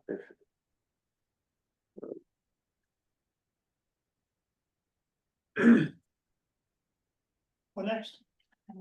So I think, I don't know if you have to officially vote, but I need you to officially tell me that you approve me submitting the MERP grant for the weatherization projects and including the solar piece. I think one of these guys will make a motion. I make the motion for what Marion said. So articulate. All in favor of Mary Ann's motion, say aye. Aye. Awesome, thank you. So that's the next phase of sort of the capital improvement. The phase. capital improvement. Yeah. phase. How many towns is this statewide or is this? Statewide. It is, okay. But it was limited to high energy burden towns first, and then they opened it up, which really limited it, and then they opened it up to towns that had gotten audits done. So, You have to have an audit. yes, Right. and it has to be for the building you had an audit on, it's not townwide, so it's, there might be money left over that they would rather spend than lose, I guess. Right, Well, we're lucky we had the audit done. right. Yeah, Anything else? The only other thing I was just gonna give you a quick update on is the FEMA work. The FEMA projects are finally moving through the system, finally. I think we have actually been paid on 3 of them. As I just mentioned, we have not been paid on the giant Stratford Road culvert. They've now requested the water permits, so I need, whoever gets those, I need those to get them to FEMA as soon as possible. And we have 3 more projects that have been submitted that they're now in review. So I would say we finally have a FEMA rep who actually knows what they're doing and is moving stuff through the system for us. And so more than 1 year later, we are actually making significant progress. That helps. Somebody knows what they're doing. Sad but true. I just had one quick thing that we had talked about, last meeting was that. Tunbridge Historical Society is trying to raise money for the windows in the North Tunbridge Church. And they applied, for the ARPA thing, we turned it down, and so they're, trying to do it through some combination of grants and fundraising and philanthropy. And so we had talked sort of similar to what you did a bit with the fire department, is if you have any capacity, is to look into that sort of, whether it's weatherization or historic structures, if you investigate and flag anything that might be, catch your eye out there, that would be great, because you kind of know the landscape now. Yeah, and I did some of this work with Izzy. I don't know if it's the same church, but Yeah. Baptist church. Yeah. Yeah, so I did a lot of this work with Izzy a few months ago, and what I would say is that we didn't have a lot of luck finding, a lot of the grants we were looking at to sort of prove that you have a growing membership, that the building is in significant use. There's an assortment of things that sort of like we felt a lot of the grants that we looked at, we were not gonna be successful applicants for various reasons. But one of the things, depending on whether we get this or not, and whether if we move forward with doing this work versus some of the other ARPA work, we likely should have a pretty decent a chunk of ARPA dollars left. Because we committed the ARPA dollars. This would cover a lot of that same stuff. This would cover a portion of the weatherization stuff that we put through with ARPA, and then the project that Mariah has been doing, I don't think is gonna come anywhere near the number that we put out there. So there's an assortment of our ARPA projects that we put up a number that was our best guess at that time. And a lot of them, I don't think are gonna come in at that actual dollar amount to the weatherization, even if we don't get the MERP grant. If we were to do this weatherization, it is significantly less than what we had put on the ARPA, because we put in for replacing windows. Yeah. So it could be almost $150,000 less remaining in that ARPA fund if we choose not to actually do that, we do this kind of thing. Or it could be even more than that if we were to get more. Right. So we should do that once we sort of learn about the MERP grant. We should take a look back at what's left in the ARPA fund and see if what you want to do with that, if you were then to consider pushing any of it towards their project or not, or maybe there are new projects that have come up. Right. Community nursing, Oh, expanding the community nurse program. It's never redundancies here or overlap. Yes. And then I'm just gonna stay on, because I think part of what Kathy's gonna talk to you about is some grant stuff that she might want my help with. all right. So I assume maybe Kathy's up next. Yes. All right. Hi, Kathy. guys. Okay. Sorry I couldn't be there in person, but I'm at the SU office because I had a meeting there tonight first. Okay, Thanks, guys. go ahead. Yeah, thank you. Go ahead, Kathy. Nothing super crazy or exciting to report. We're winding down for summer activities, but we do still have a few softball tournaments left and a fall ball thing going on right now for softball. Seth Johnson will do the ice rink per usual for us. I've started looking into playgrounds. I found a company that can do them. New playgrounds are expensive, but they also had a source for grants, so I shared that with Marianne. So hopefully her and I can talk about that and we can work and see if we can get a grant. And then maybe we can form a committee to figure out, they have lots of different options and I'm not an expert on what we want for a playground. So maybe we can form a committee at some point and have a vote or something with some kids or something and figure out what the best playground layout is that we want to choose. But maybe some of those ARPA grants you're talking about can help us with a playground.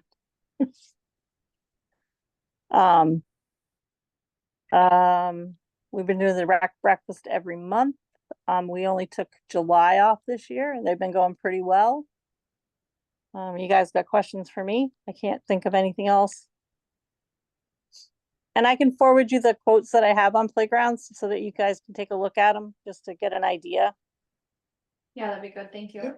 Yeah, I mean, I by no means picked any, but I had her throw like a couple of different ideas out for different age ranges, and I'll share those with you guys. And she said we could get them within a couple of weeks. Sorry, Kathy, can you send those to me as well? Just because as we're looking at the grants, I'll need to know what kind of ballpark figure we're looking for. Like, are we talking 20,000 or 120,000, right? I'm gonna need some landmarks, so if you Yeah, can. no, definitely not 120,000. I think 20,000 was between 10 and 20,000 was like the range. And Okay. that was getting a swing set and getting a play structure.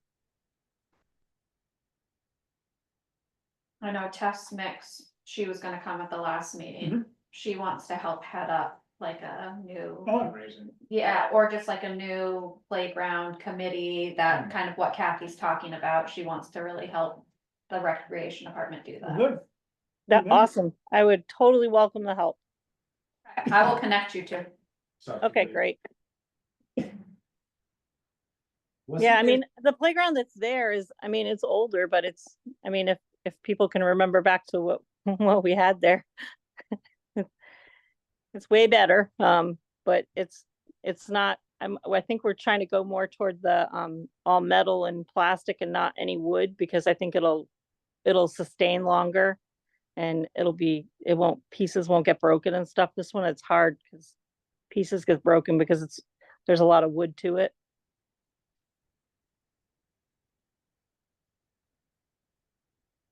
Anything else, guys? The pool was open. We didn't seem to have any issues there. I don't think we've really ran into any issues this year.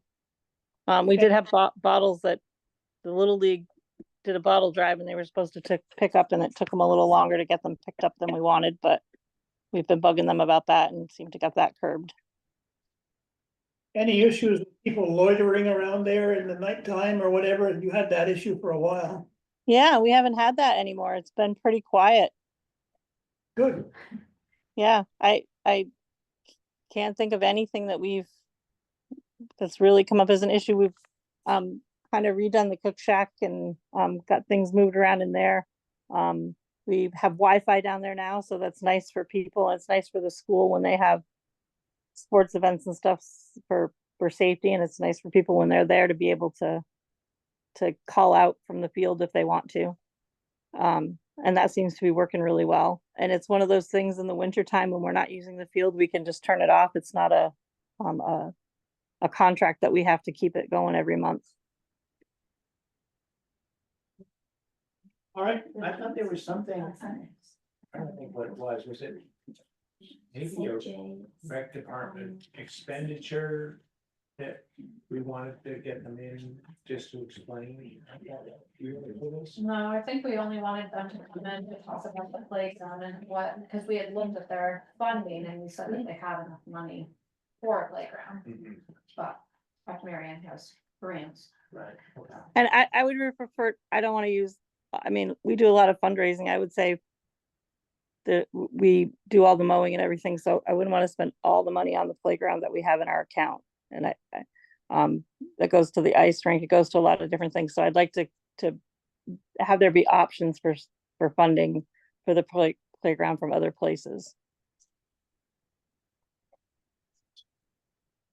But yes, we, All right, thank you, Kathy. all right, anything else? The other thing that we have a fry later that's kind of dying in the cook shack, so we're looking to replace that. But I'll keep you posted when we find one. We're trying to find one reasonable. Yeah. But Okay. other than that, all right, guys, thank you. And Marianne, I'll send you that email and I'll send it to you too, Mariah. Thank you so much. All right, thanks, guys. The grants for dying violators. I concur, it's dying. I used it for the fundraiser, it made me fry stuff and it was not working well, and the guy came back and was like, these french fries are not cooked the rolls. It was in there for like 12 minutes. Talk to the health officer. Hey, at least they're potatoes, right? They weren't raw chicken or anything. Those are the facts. Sit. They're having to grant. You know, swallow. Money. One bite. But effort is not worth the return. Milk and craft. All right, Jody, you're up.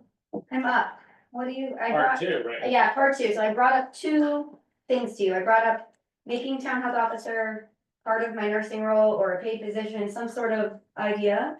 And then I brought up that we had a new budget for this year and we haven't had a chance to talk about it. So I have not changed anything because I know technically it could have went active on July 1st, but I did not want to change any of my hours, rate, anything without, like, obviously I wanted to plan, I wanted to talk about it first. So I know that the budget got increased back at last town meeting, but I didn't know how much, and I really just wanted to talk to you guys about, I wanted to increase my hours, of course, but I also would like to talk about increasing my rates, because I did start at a really low rate, and so I wanted to be more and closer, so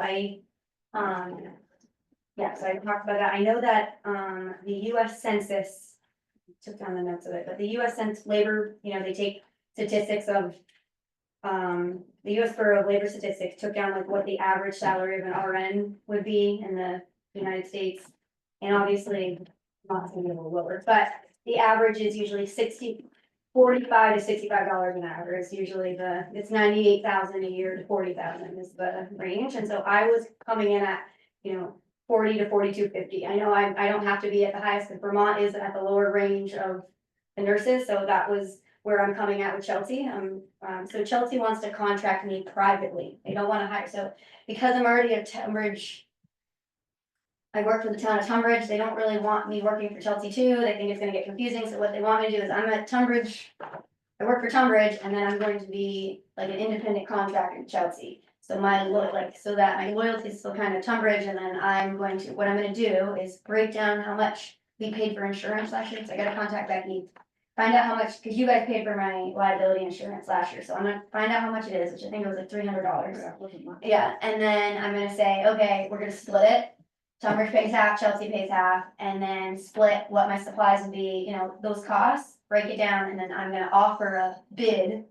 And other nurses are allowed to offer bids if they want, but they already pretty much told me that they liked my plan, whatever, so I'm gonna bid, and then they're gonna hire me for 2 years.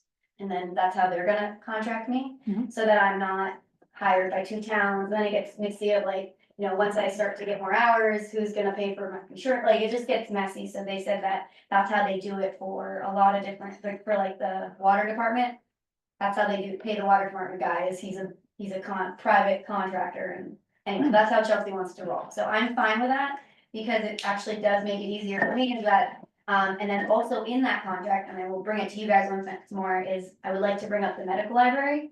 Cause I think that I would like Chelsea people to be able to utilize it too, but obviously the church paid the taxes, so that's a Tunbridge entity paying the Tunbridge taxes, so how does Chelsea help with those costs or whatever? I have to talk to the church and figure out how they want to do this. If maybe they want to just donate it and it's fine for Chelsea, but then Chelsea would still be responsible for paying me to manage it and, you know, You need to those things. stop and explain to me what you're talking about. The library, the medical library, I should have brought my phone here, it's the community building right down here. I made up this year, it's right by Russ Road, that building right by the church, the south. The old Grange? Yes, the old Grange. Yeah. I made it into a medical library, that was that contract that you guys signed off on with Tavian. That he All the approved, equipment's there. yes, so it's the medical equipment, walkers. Oh, okay. Canes, crutches, all that, so that is called the medical I library. didn't know that. Yes, and Tunbridge Medical Library at this point, and right now I'm only utilizing it for Tunbridge residents, Mhm. because the Tunbridge Tumbers, and I created it, and I tell people whoever donate that, I'm just letting you know, this is only for Tunbridge residents at this point. I'm hoping to open it up to other towns, but right now, just the way that Tunbridge pays me to manage it and to give it, and Tunbridge Church is paying for it, I can't really, without making some sort of contract with other towns, I can't. So South Royalton was interested, and Chelsea's interested, but I haven't gone that far yet. It's been kind of in limbo until I'm, hopefully, Chelsea Health Center is pretty aggressive. They're ready to drop $15,000 to get me going. Like, they're gonna front Chelsea the money kind of with a grant, and then to pay my wages, but that's it. So I don't know, it's Chelsea Health Board, I think is who it is. Judy Libby is head of it, Judy Tucker's on it.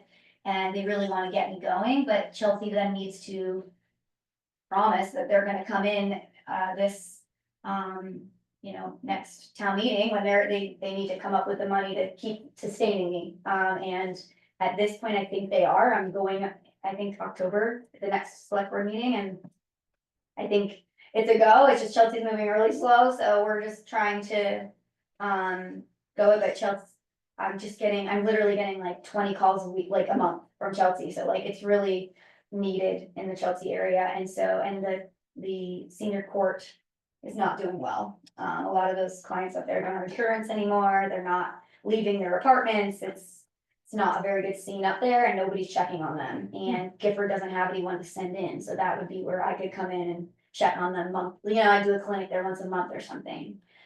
So anyway, that's kind of where I'm going.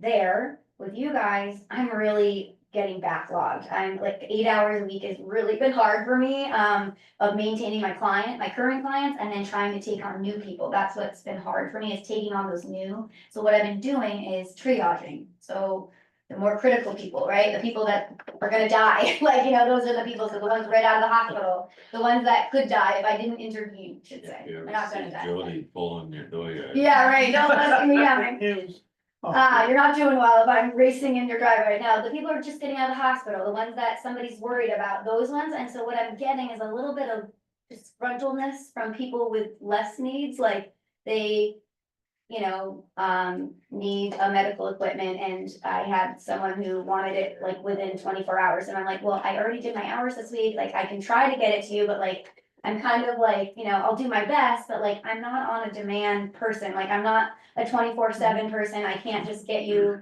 a medical equipment right away, I'm doing the best to fit it in.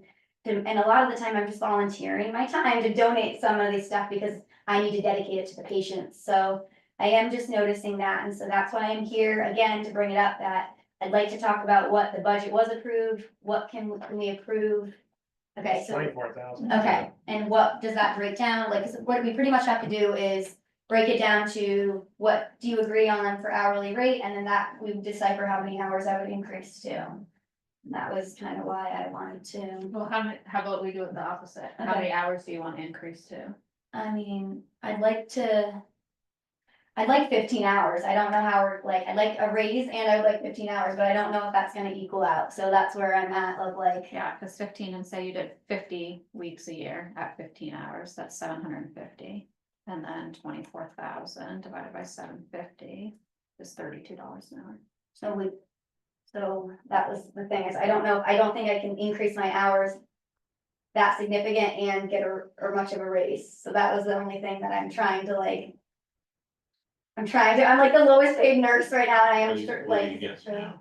30. Yeah, So if you did well, 600 hours, if you did 12 hours a week, it would bring you to. Sorry, I just had it. Cause right now, I think I still have my grant left, that $5,000 grant, we still haven't used all of, and that can cover supplies, gas reimbursement and things, so we're still, I think, okay there. Cause that 24 cause that can't pay my wages, so that is the biggest thing about that 5,000 is it can pay for anything, it can pay for mileage reimbursement, it can pay for that, but it can't pay for wages, so she made that very clear, so that was the only thing that I wanted to make sure this budget was wages, and then seeing how much we had left of that. So if you did 12 hours a week, it's $40 an hour. Do you have a benchmark? What are the other nurses in? 45 right now, the ones that Thetford makes 45, the Norwich nurse, well, some of these nurses, this is why I take lower. Some of these nurses are retiree, right? And so, I mean, I'm not saying that they're any more better or anything than me, but I'm just saying where they are in their lives, you know, they're older than me. I'm the youngest nurse, community nurse, I think, in the nation, actually, but dead on the truth. But most of them are at retirement age, and so they had already climbed the ladder, right? And so they're resting at like 65, right? They're making top of what they were, but I'm saying, you know, I'm giving the benefit of the doubt, and two, I really just want this program to succeed. I'm not here to make the most money. I'm just here that I want to make a living. I can't lie, I'm struggling, but I also want to be able to help people. So that's why I was like, I come in at like 42.50, that's where I was kind of like, it's 45. Do you remember the conversation then, last year, at Yeah. budget time we had, like, cause we increased the budget. Yep, Right, and I don't know, at that point, you were like, I need to make this much, or if that Yeah. reflects how many more hours I'm gonna do than Yeah. the year before. And I can't I don't remember remember. what that was, but So you wanna do the 12. 12, 12 and 40. go for 40, 42? I think it was only 40. Yeah, but then we're already entering budget. Right, Yeah. you next also year. haven't, Yeah. you haven't increased it at all. I increased it from July 1st, right? So I still have that We'll little bit use of, 70% of the Okay. whole year's Okay. budget, so. so I could. So Okay, 12 hours at $42. at 42, okay. There's How many weeks left of the fiscal year? almost 20,000 left. Yeah. How many weeks we got left? What are we in? July, August, and Well, almost again, September, September, so we got 42 weeks. nine months. 32 weeks. 10 months. And the question was, do Yeah, I, that's way under, so. okay, so I should be fine, yeah. All right, and I'm good with that, 42, and then I'll increase to 12, Yes. okay, And then think next year, yeah, at least make this proposal to Yeah. us. Right, exactly. right, in December when we're doing budgets. If you want more and more. Yeah, yeah. Let us know. I think my goal, honestly, for you guys is 15 to 20. I think that would be the perfect amount. And then, like 15 for now, because honestly, 30 is where I want to be. I have 4 kids. 30 hours a week is my perfect. So, I'm actually leaving my home health. Chelsea is coming through. The other home health agency is actually, she's going out of business. So I've been there for 5 years, and I think this is a sign. That's what I keep saying. It's a sign. So I'm leaving there in a month. I'm leaving, I'm done. So you guys would be my only income at this point. And then obviously Chelsea, whenever Chelsea steps in, and I'm kind of hesitant to just get a job because I'm gonna leave it in 5 seconds, because obviously community nursing is my passion. So I'm like, Chelsea is my priority I've always wanted this Chelsea and Tunbridge community nurse project. So I'm At kind this of point like, in your life, what, like 30 to 40 hours? yeah. So I'm just hoping like Trey's gonna be 2. And so I'm like, I'm just 30 right now is good. And then once Trey starts to transition into preschool, 40 hours. I mean, that's kind of my goal. I would, you know, I think that between 20 hours here, 20 hours in Chelsea, that would be, I mean, dead honest truth. A full-time nurse for both towns would be wonderful. That's a crazy world, right? Like, I know that that's never gonna happen. We all talk about it at community nursing. A full-time nurse for every town should be, I wish, in dreamland, but unfortunately we have to be realistic about budgets and all that. So I'm thinking 15 to 20 for Tunbridge and Chelsea. That makes a full-time job for me, and that would give enough support to the community that we could really make a difference. And I think I'm making a difference with only 8 hours, honestly. I mean, I know that I've had a couple disgruntled in the last, just in fair. It was just for the week of the fair. Everybody was so garbage. They were coming, getting wheelchairs, and I just felt like I was crazy, and I was trying to get everybody what they needed. And I felt there was 2 people that were upset with me because I wasn't communicating enough, and I was like, I only check. And two, my email hasn't been working, my health officer at Gmail stopped working, I don't know if they didn't like that it was a commercial, I'm not sure, so Mariah was looking into trying to get me a Tunbridge email. The only thing with that was, if I have a Tunbridge email and Chelsea wants to contract me, is that okay if I still use that email for them? That was the question of, I didn't know, I wanted to ask you guys, and also we And just, should we change it to town nurse? Yeah. Tunbridge and not health officer? yeah, Sure. yeah, cause right now it was health officer, yeah. So, Becky, or maybe Mariah, do you know? We had this budget and it was locked in at this 8 hours a week or is? I don't think so. No, I it was think just that we that's just what calculated. you So it's not approved really for- it's not a per hour rate really, No, cause you was just, that's what would keep us under budget, really, is Right. what we, so. so it's really up to you to sort of use the entire. Exactly, and Becky has to know, obviously, cause Yeah. Becky's the one that writes the check, but, yeah, no, it is, but I just like guidance, I don't wanna like, I'm a nurse, I'm not. An accountant or anything close, so I just wanna make sure that I wanted to talk to you guys about it, make sure that I'm being fair with what. I mean, I know I am, but I just wanted to run it by you guys, and then I wanted, so health officer, did you guys have a chance to think about?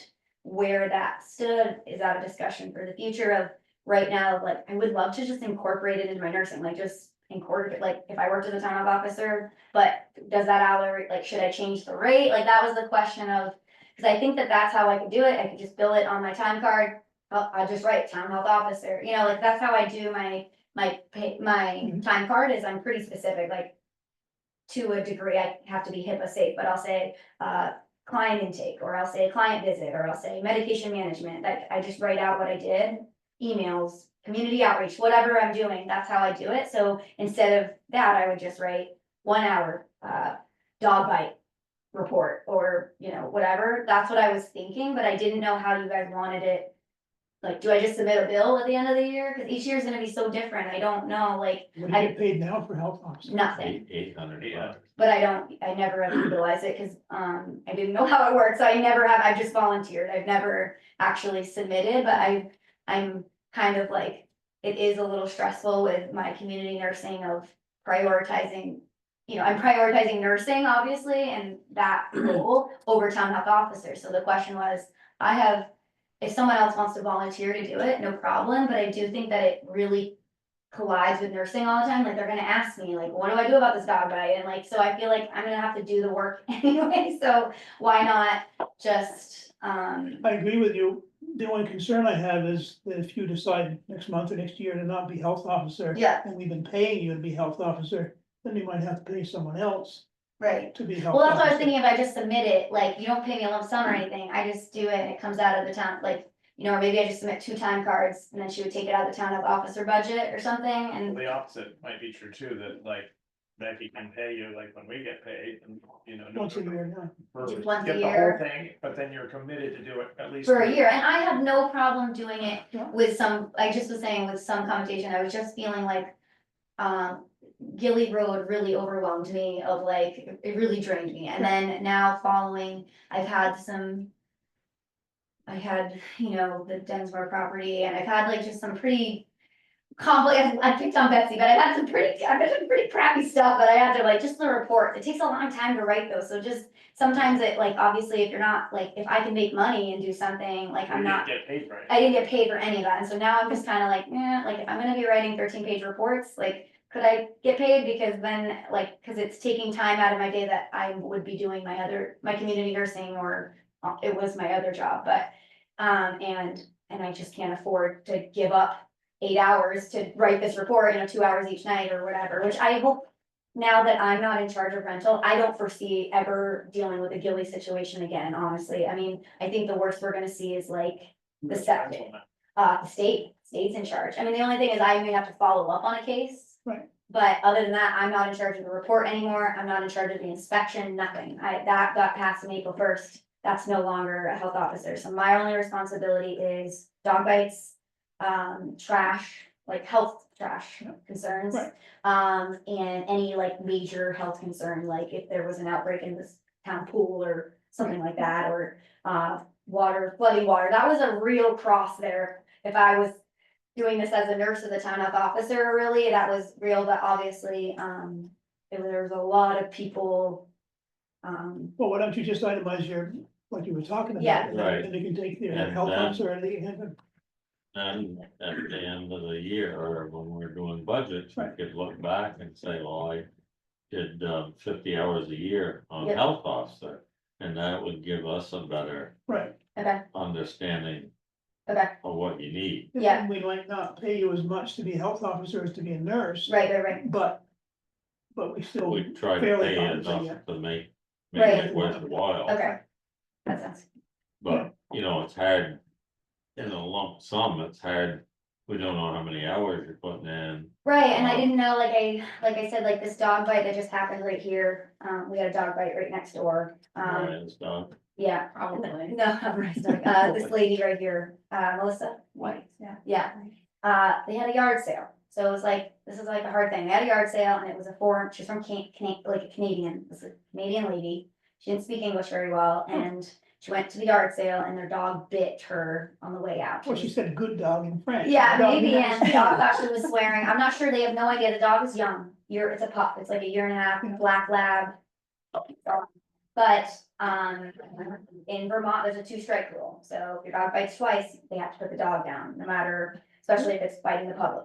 Well, it's really difficult here because, like, if somebody was kind of like charged, like, you know, being intimidating on their property, yeah, like, and this dog could be triggered by anything, and so I had to have a really serious conversation with her that honestly, for your protection of your dog, you should put a fenced-in property in the backyard and keep her there. I mean, honestly, if they put up a sign, I don't know if you saw it, they do have a beware of dog sign now, they did do that, which. During the fair, they had the fence. Yep, and they had the fence during the fair, and they do have an electric fence, but I've learned from a lot of the different police officers, because we had another dog bite this year up on Gee, like Tunbridge side of Gee. Right. With the male lady, the male woman, not male, but male Male. USPS lady. I know that nowadays, but no, a USPS worker got bit.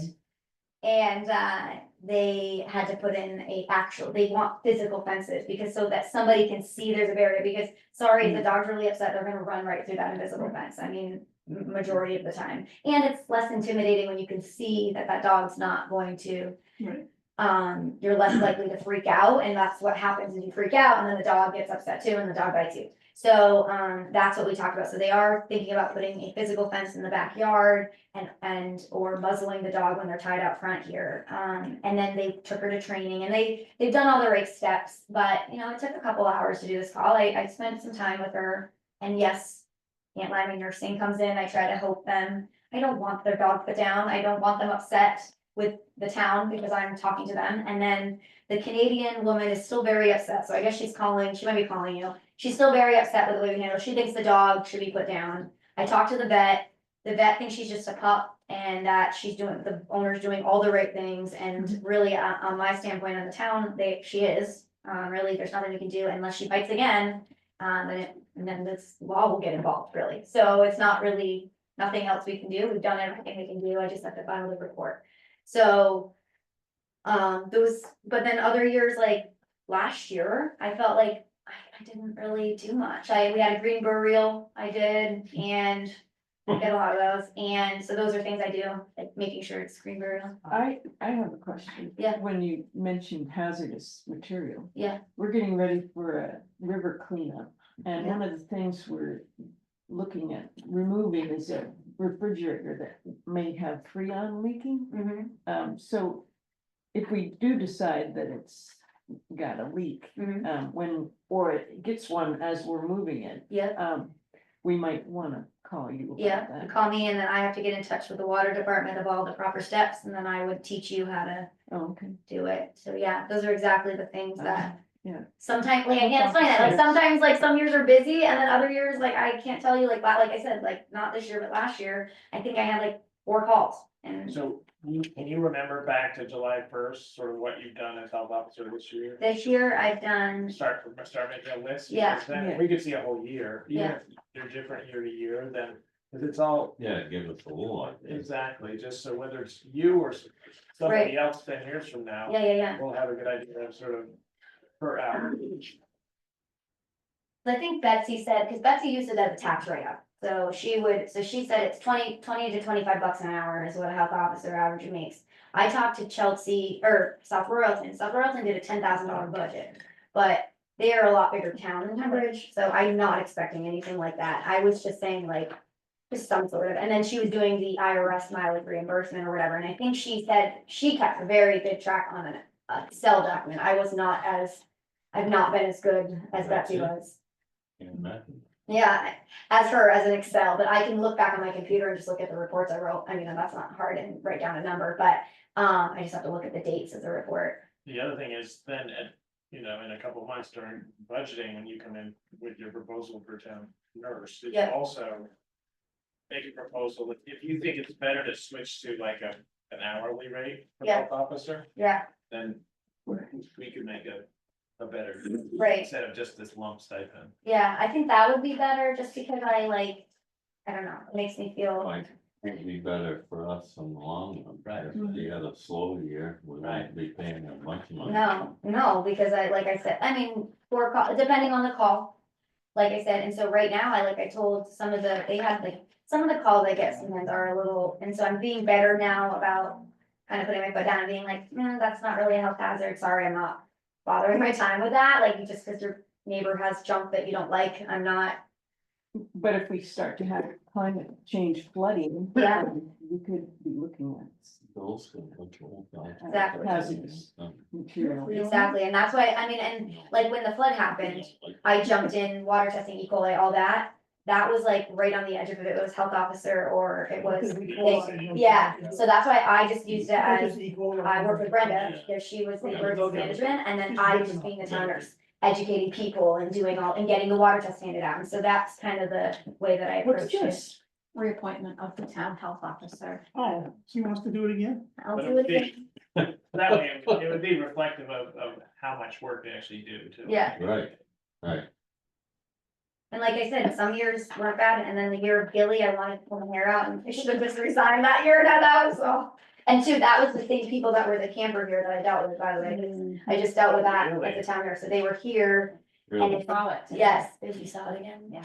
Oh, God. It's cracked up on, at the intersection of Kipling, Potash and Town. Yeah, that's where his mother lives. Nobody's in it, does it look? Can't say. Well, I guess he got arrested, so he's hopefully in jail somewhere in New Hampshire or something, so hopefully he's not living in it. And I helped the mother, Jack Howe and I helped the mother and the children go to Bethel, so they're in Bethel.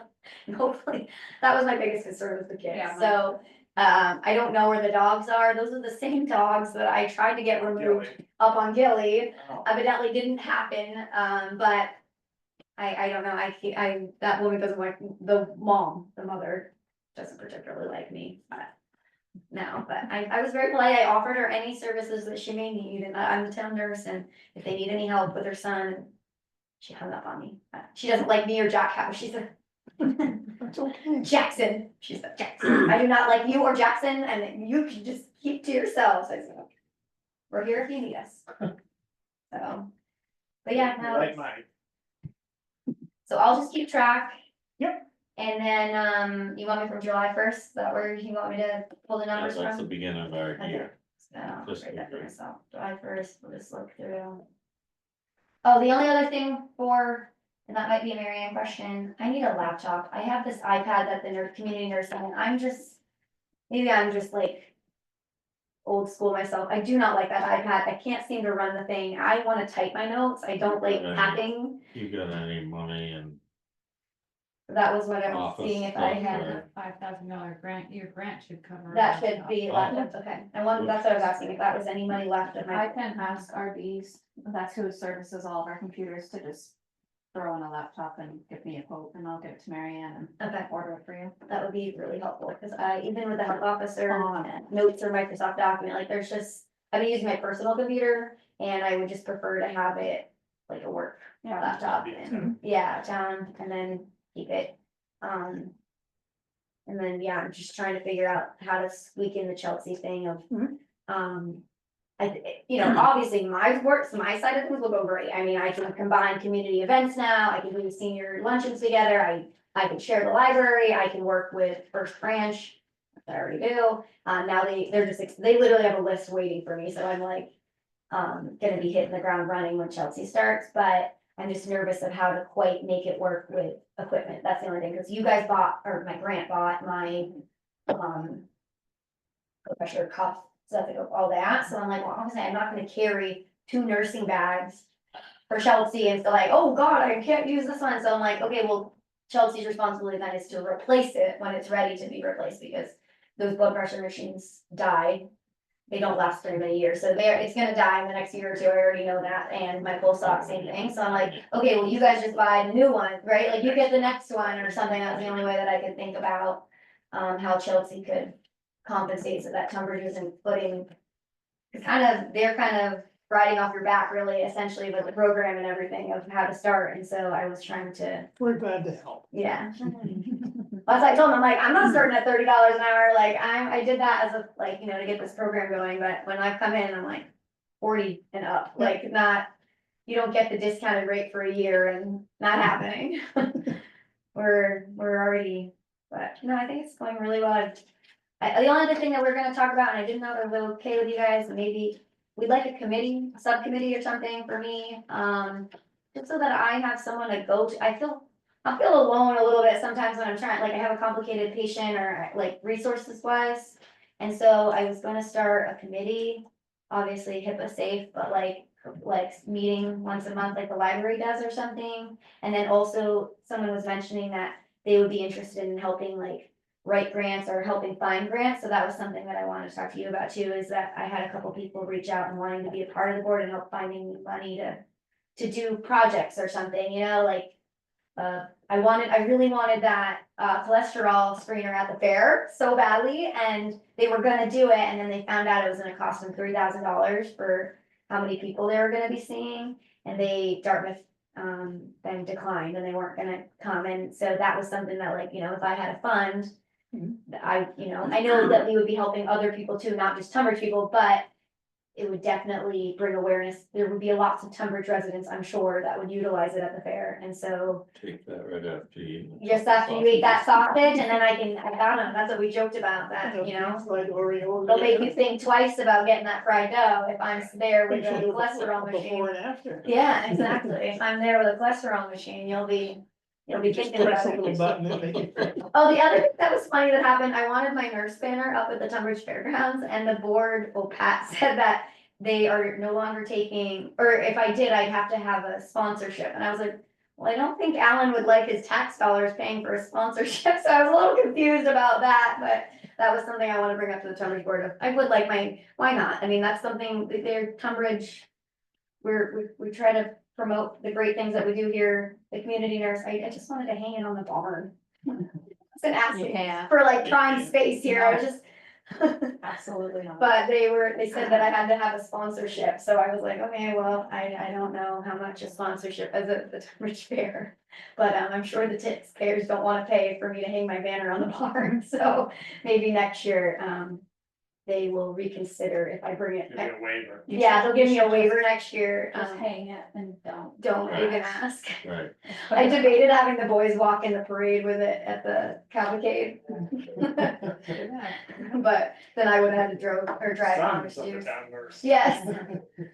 But no, I think, But we should start like a healthy Tunbridge committee then, so. yeah, that's what I was thinking. The only thing is I don't want grumps on the committee, so if I was like opening it to like, maybe it be recommended for the board, because sometimes people don't know what I do, or like I was saying, maybe I'll offer a night where people can come and hear what I do. I've heard a lot of, they don't know what I do, so people thought I was building ramps, I guess. And so there was a couple angry people that said that there was a ramp at one of the clients' houses that was not up to ADA, and they were very, very mad at my building skills because it was under an eave, and so I don't think people understand that I do not build ramps. I help people find people to build them ramps, and dead honest truth. How about a shed? Yeah, I don't build sheds, I do not change diapers, I don't do that, I don't cook food I do find people to cook food for people. And I do Meals on Wheels, and I do food stamps and help them with the application, but I do not cook meals, and I do not force people out of hospitals back into their homes either. That was a rumor that was happening, that I forced somebody out of the hospital and I dragged them home, so. I do not do that either. It's usually the opposite. I'm telling them to stay and they want to come home, and if, just putting that out there to you guys, if anyone asks, like, for information or what I'm doing, one of the biggest thing is I can't make anybody do anything. So you can live in squalor, you can live in the barn. It doesn't matter. If you are a fully competent adult, you can live whatever way that you want to live. Well, if there's a question about it. Yeah, but if you're not, then I can do that. I can send it to the court and question that. But if you are a fully competent adult, you can live any way that you wanna live. And I am not gonna judge you. I'm there to support you. I mean, like, if you wanna live with 500 cats, I'm gonna question the safety of those cats and get the right people in places to question. But if the state does not care that and you're feeding those 500 cats and you're changing the litter boxes, there's nothing that I can do. And you're keeping those cats within your property, there's nothing that I can do. And they're vaccinated or whatever, they're treated properly, there's nothing I can do. So those are the things that are misconstrued of, like, I can't change people to live in, you know, society viewed good ways. People can live whatever the way they want to live, and I'm just there to, you know, if they want to live in squalor, I'm there to help them. Unless the health officer says this. Unless the health officer says it's a fire hazard, or, you know, and still, that's, or their septic is illegal. I can do that, but other than that, I'm there to help them want to live in better conditions, helping them want to get more support and feel better, and getting them a psychiatrist so that they're not depressed and they're not, you know, living in that way. You know, whatever the things. I think that is a big misconception lately. People are kind of Why is she thinking that, how can Jody let that person live that way? She's been out to visit them, and I'm like, I'm not saying I approve of the way they're living, but I can't do anything about it, and they're happy, and if you wanna die in your home, you can do that, but I'm there to make sure that you're doing it in the safest way possible, and you have your resources, and you're happy. You're happy, that's at the end of the day, what I'm there for, All right, thank you very much. but people are being, Jody shows up, you don't have long. Right. you don't have long, And then Devin will show up. yeah, Yeah, Devin's right behind. exactly, we're. They work in tandem. He's actually giving them, he's giving me payback, you know, or pays me extra tips if I, The town undertaker. yeah. Dennis gives me Oh my kickbacks. God. You don't need $42 an hour then. No, but no, it's going really well. I've had one client, I think even called here, like, and, it's been going really good. I think I'm really making a difference. Thank you for doing that. Thank People you. are happy. Thanks, Charlie. You're welcome. Thank you, guys. See you later. Thank you, Jody. See you in December with you. See you in December, bye. Hopefully see you guys at the baseball game. Yeah, I'm hoping on Joe, Sunday. Joe, we were talking about it. He has a game on Sunday. All right. You still have other business? Or you all done?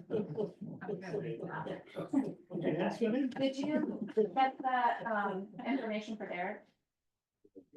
No, that's okay, you can leave. I need to just know which grant it was and then. I don't, yeah, let me look. I sent it to you. It was for Kelsey Mountain Road. Yeah. Look right now before I leave. Jody cracks me up.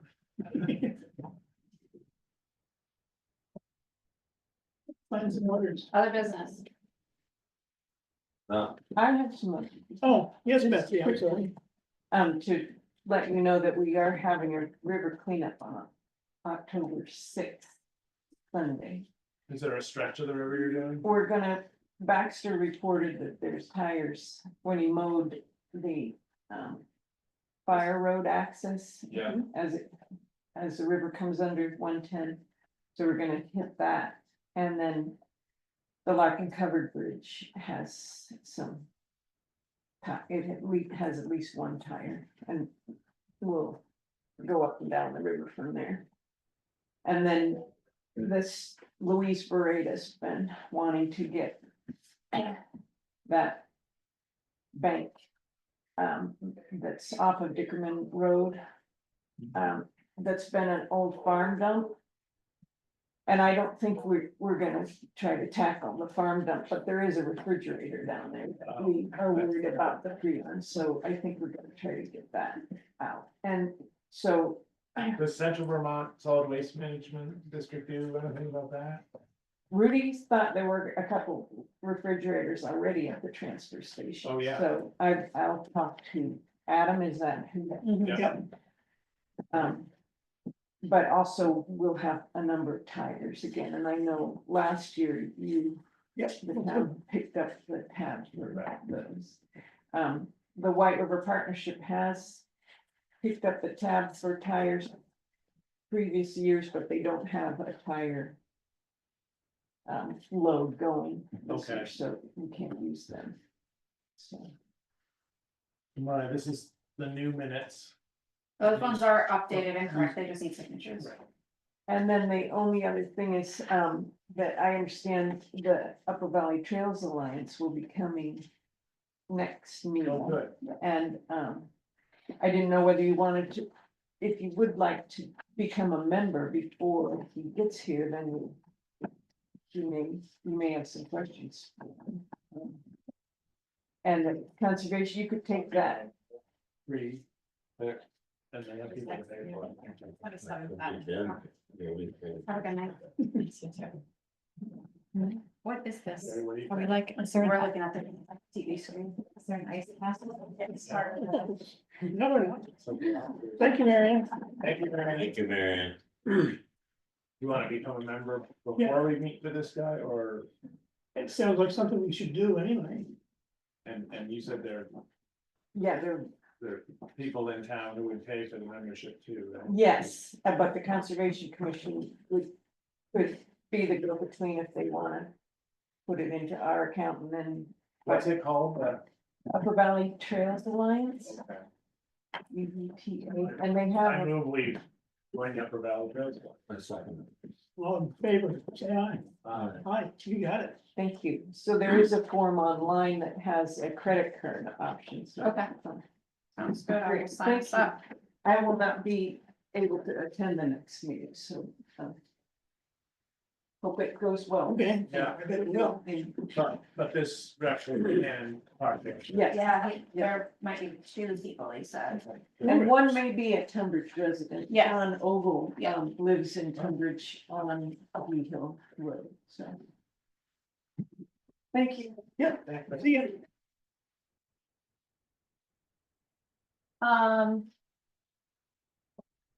Check out this picture here.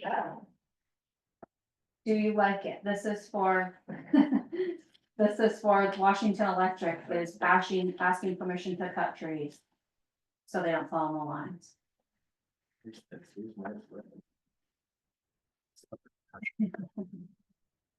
Yeah, well, Gilly Road. Those lines, if you get in near the residence of Heather Jenkins, 127, it's also a line extension.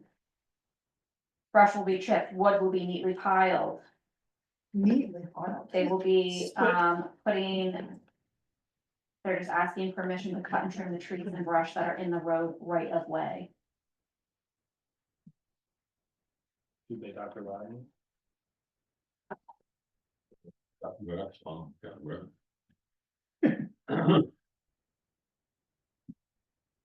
But they'll let Rodney know, I mean, it'd be just because it's, I'll send Ronnie a message and I'll Okay. just say that, I know that it's on Rodney, all right, it's approval. then sign over on this side, please, for selectmen. Okay, I have 3 liquor licenses, 2 for Brockle Bank. One is September 29th, Burger Night over at Shona's. One is October 13th at the Fieldstone Farm for the Brooks Hubbard Band event. Yes, I remember that. And then, What is it? It's a band. That's the best, space. yeah, Elsie Brown's over. and then one is for Flag Hill Farm on October 6th down at the fairgrounds. It's a 10x10 booth and food stall area. Man, are all our last 3 weddings BYOB?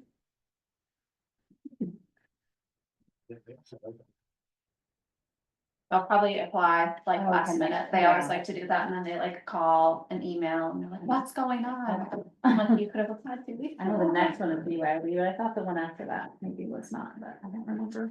And that's all of that. I Yeah, think that's there is a that band. one that, I know that Flannery Rob is that. It's the woman with the horse trailer. Oh, yeah, that bar. Oh, yeah, we approved that one already. Oh, there you go. Oh, okay, There they it is. were way ahead of, yeah, okay. Good. That guy was really nice. He was like, do you want me to join the meeting? If there are gonna be any No. questions? I said, no. There's gonna be no questions. I ain't gonna help.